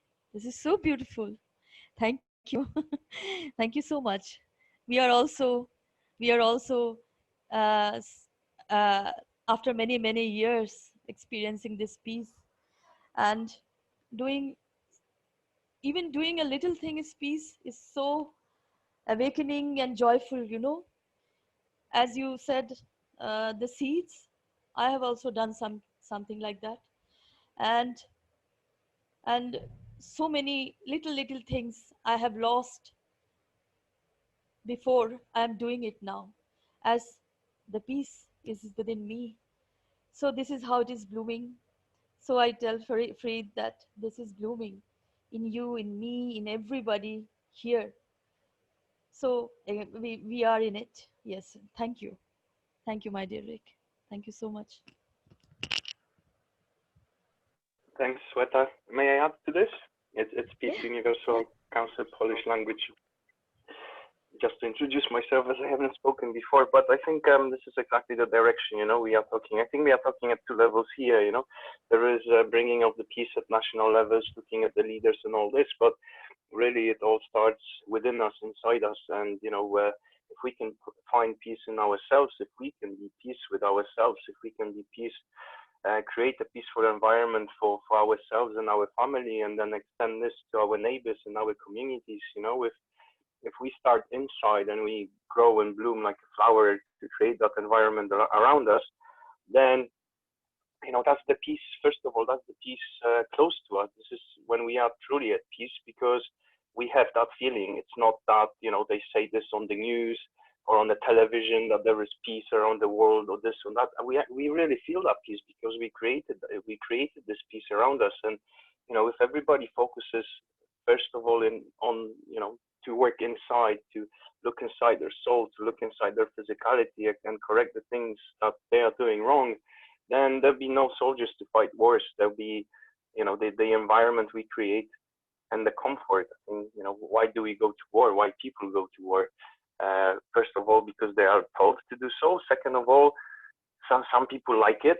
We might attribute this to movies and computer games and other things, or maybe just what this planet did to all the living beings on it, that it has to kill and consume. Maybe that's where the true nature of killing comes from, and not from the video games. But if we start inside, if we really get rid of the seed of the problem, which is that we are at peace in ourselves, and then we go around and we create all the different stories and all the different conflicts and all these things. If we take this away, if we can, stay correct with the ethos, just going back to the topics we discussed here, if we can be in peace with ourselves, with our own ethos of our soul, which is the universal ethos, and as we were pointing, we can find more explanation in the 99 names of God, in the missing commandments that were delivered, and in many other places. A lot of different people and different groups over centuries have spoken about the same thing. There's how many peace movements have we had in the past, and it's not about looking outwards. I think, in my perception, humans are quite strange in their behavior, because we quite often we look outside and we compare ourselves. He's taller, she's taller, he's better, she's better, and things like that. A lot of people like to do that, to have that benchmark and compare themselves against somebody else. But why even try comparing? If you just look inside, then we don't have anything to compare to. We don't have the two parties. We just have one of us to deal with. And if we can solve the problems that are inside us, then we're not going to incite wars. Then we're not going to participate in wars. Then we're not, the whole world, I think, is going to change. So I think creating, not only looking inside, but also creating that environment. And, when I said about the virus, maybe it's like a virus. We all get it because, we look at each other. You look at your neighbors and they all laughing. For example, they have abundance of everything and they're always smiling. And then you look at your other neighbors, or you look at yourself and you think, some days I'm shouting, I'm this and that, So don't we get a bit jealous about it? Can we be like these other neighbors who are peaceful and everything is great? I'd like to be like this, and then it moves on, and then the next neighbor sort of adopts the same approach, or maybe the same way or style of living. So it's not only looking inwards, but also creating these conditions outside, shining for the others, so that they can take from us whatever they need. So it's just my perspective. Thank you.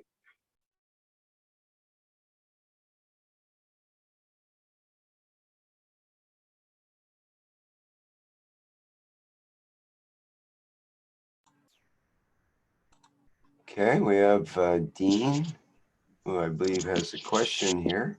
At least has a question in the Q&A about what kind of GANS water do you recommend for watering plants? Is that what you're gonna, did I take the wind out of your sails there, Dean?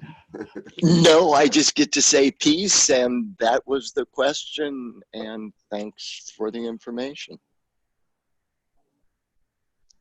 It was, what type of GANS water do you use to create the greatest vigor in growing plants? Well, I'm kind of going for the soul level, so I'm using some of the 1 cup, 1 life from the first cup GANS water. So what I do is make sure it's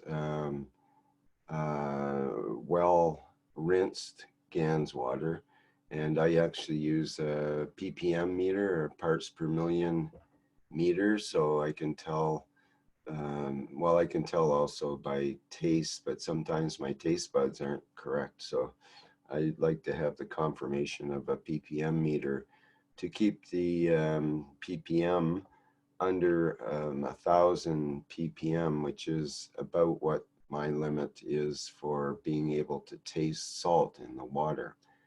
More than that, then I can start to taste it.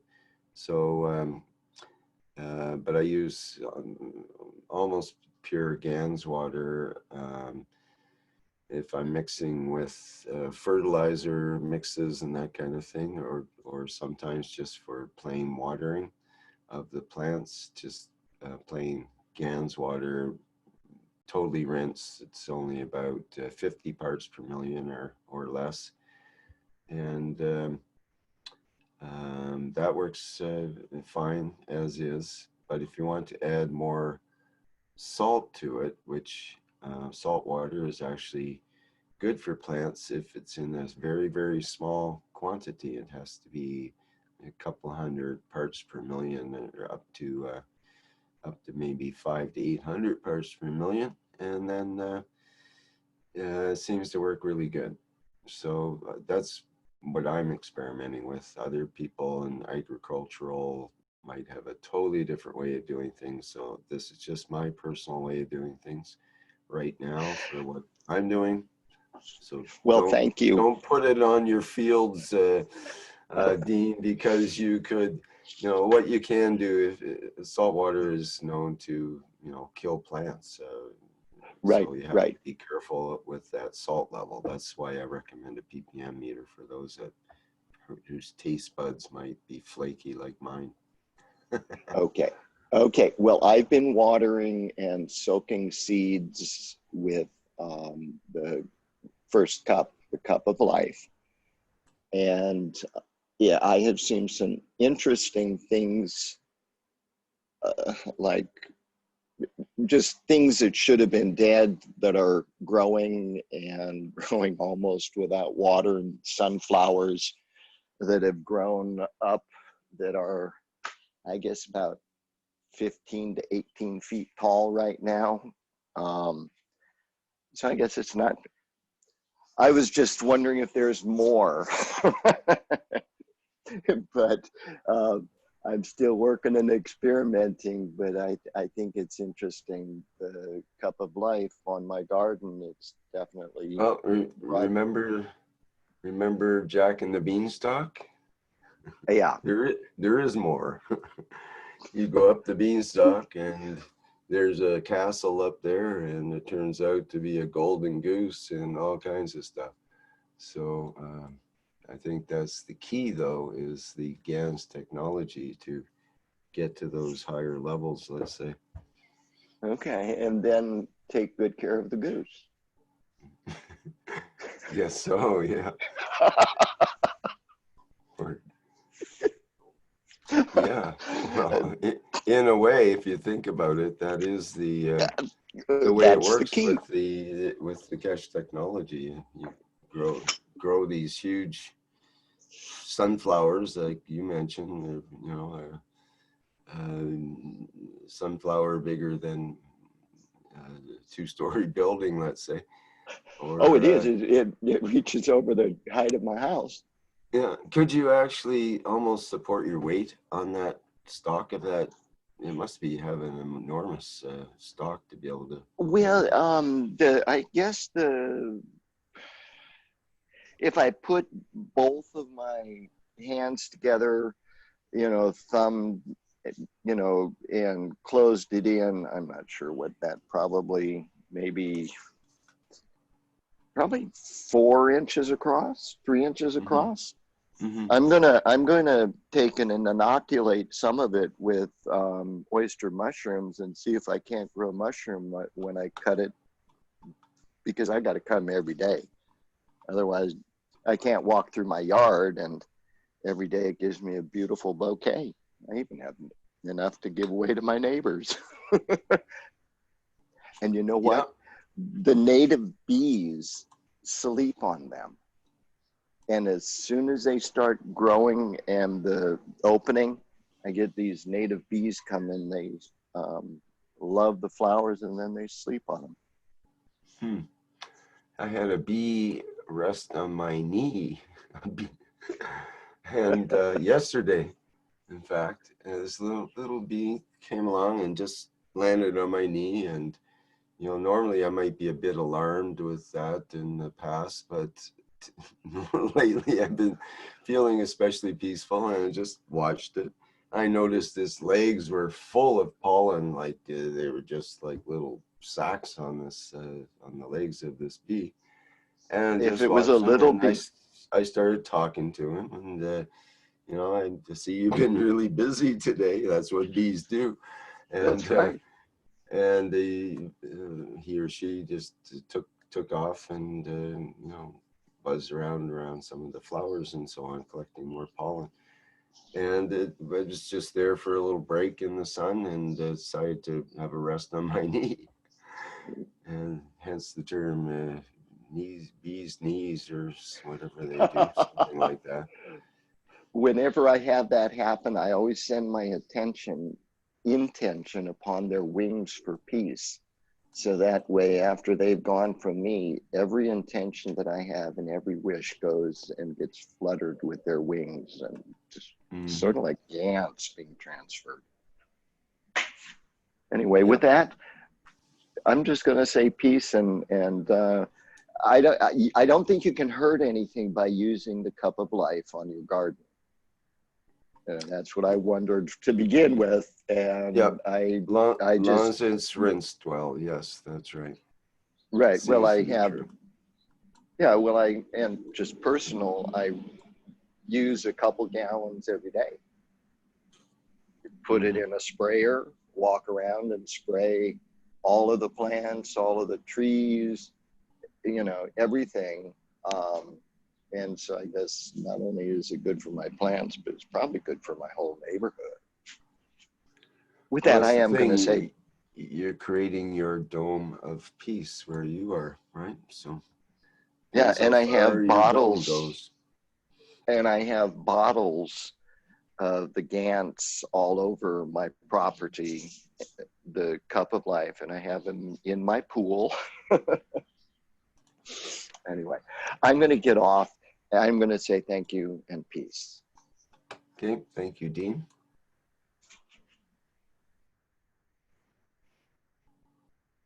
And peace is the key word in the live stream chat for Lillian, who says, peace, stay still without thoughts and listen to the whispers of your soul.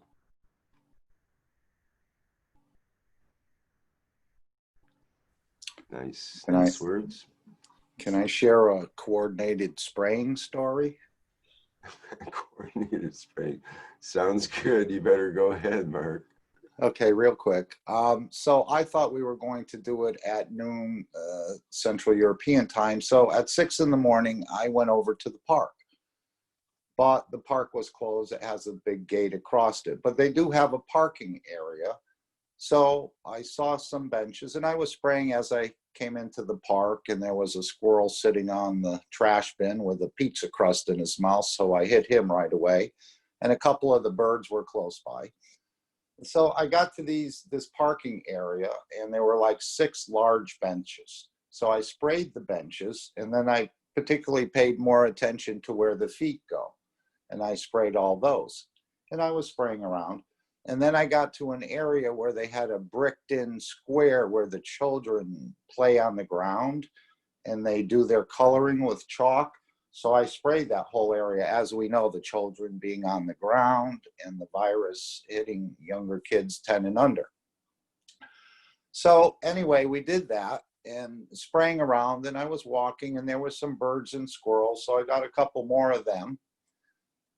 And then I noticed that the birds, maybe the squirrel too, they were kind of looking at me in a funny way. There was no one else in the park or in the entrance to the park. And I said, well, maybe it's because of the trigger. I had about a quart bottle. So I said, it's the trigger. My soul of physicality said, no, it's the trigger that's making that squeaking sound when you spray. And they haven't heard that before. But then I got a message through my soul and it said something about we would do what you're doing, but we can't. So we support you on the soul level. And then I got in my car after that and left.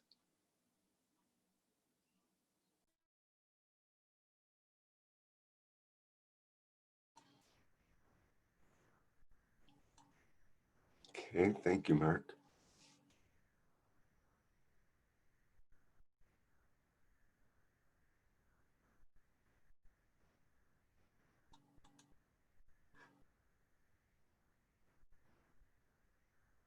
James asked, how many bottles in your property?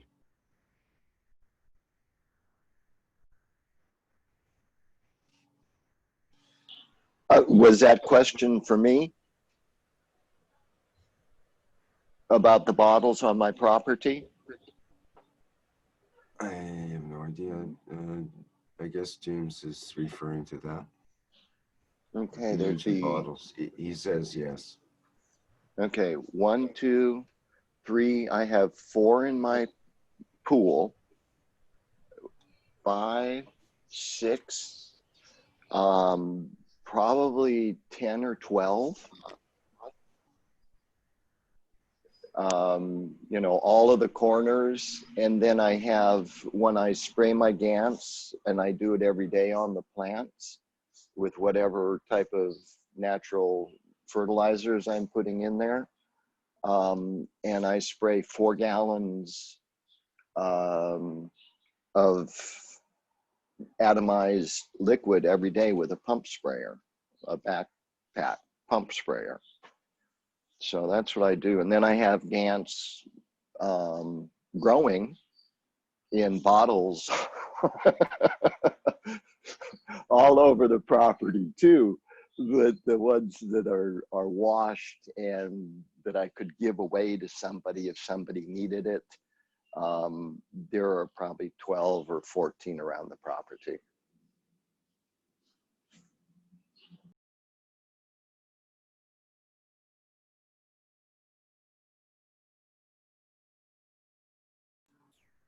Okay, thank you. And there's quite a few knowledge seekers that use that technique, let's say.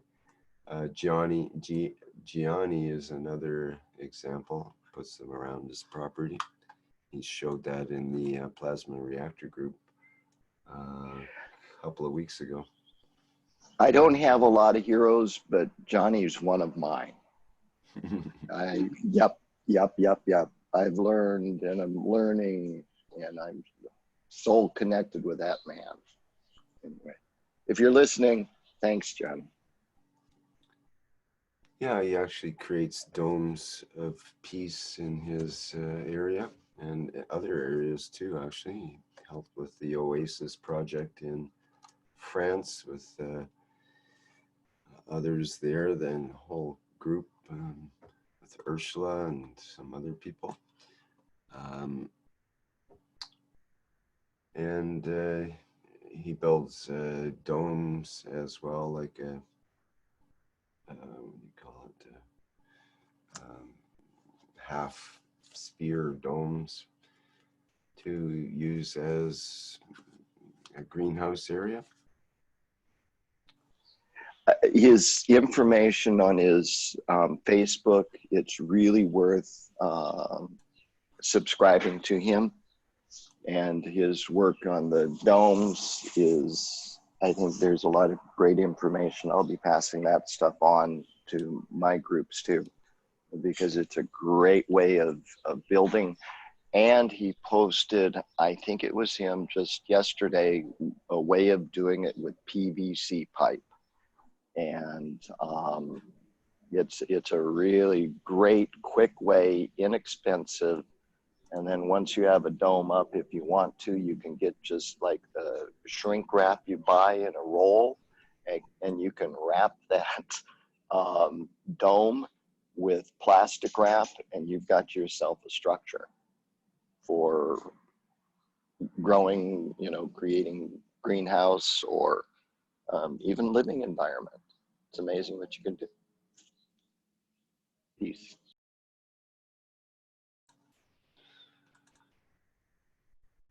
Okay, thank you.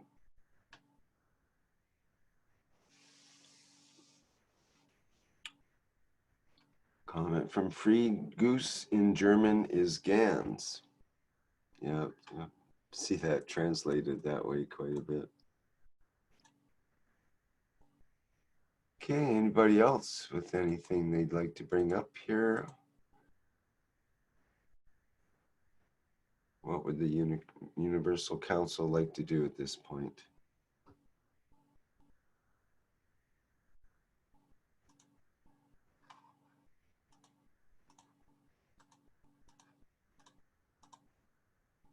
Are we complete for today?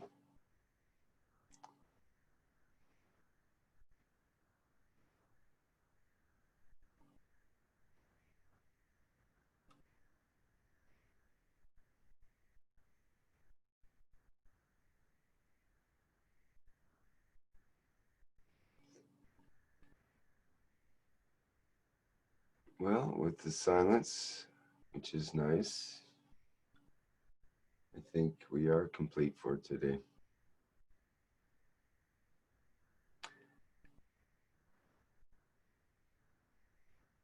Is that okay with the Universal Council to end today's workshop? This is Marie.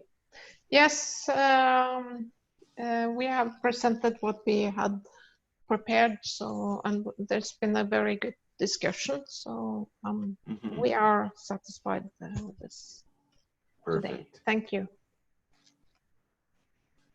Okay, if there's no other announcements, other than get the other share up here.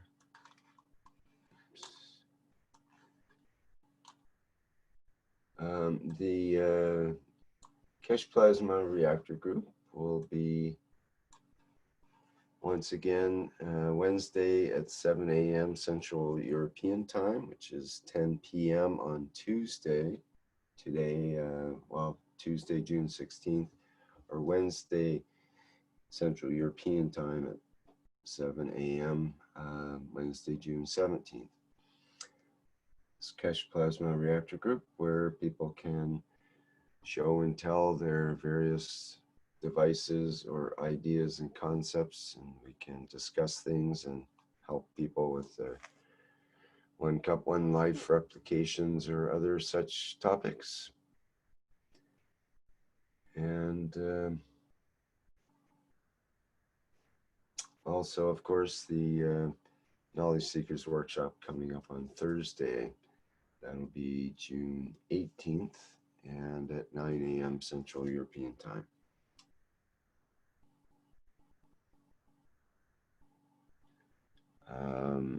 People ask, how can one become a private student in the Keshe Foundation Spaceship Institute? And you can apply at kfssi.org, I think is one of the main places. And there's also links on the Keshe Foundation website to the student portal. Okay, thank you everyone. This has been the 122nd One Nation, One Planet, One Race for World Peace for Tuesday, June 16th, 2020. I thank everyone for your participation and interest and attention today. And we'll see you in the next public teaching of the Keshe Foundation. Okay, bye for now.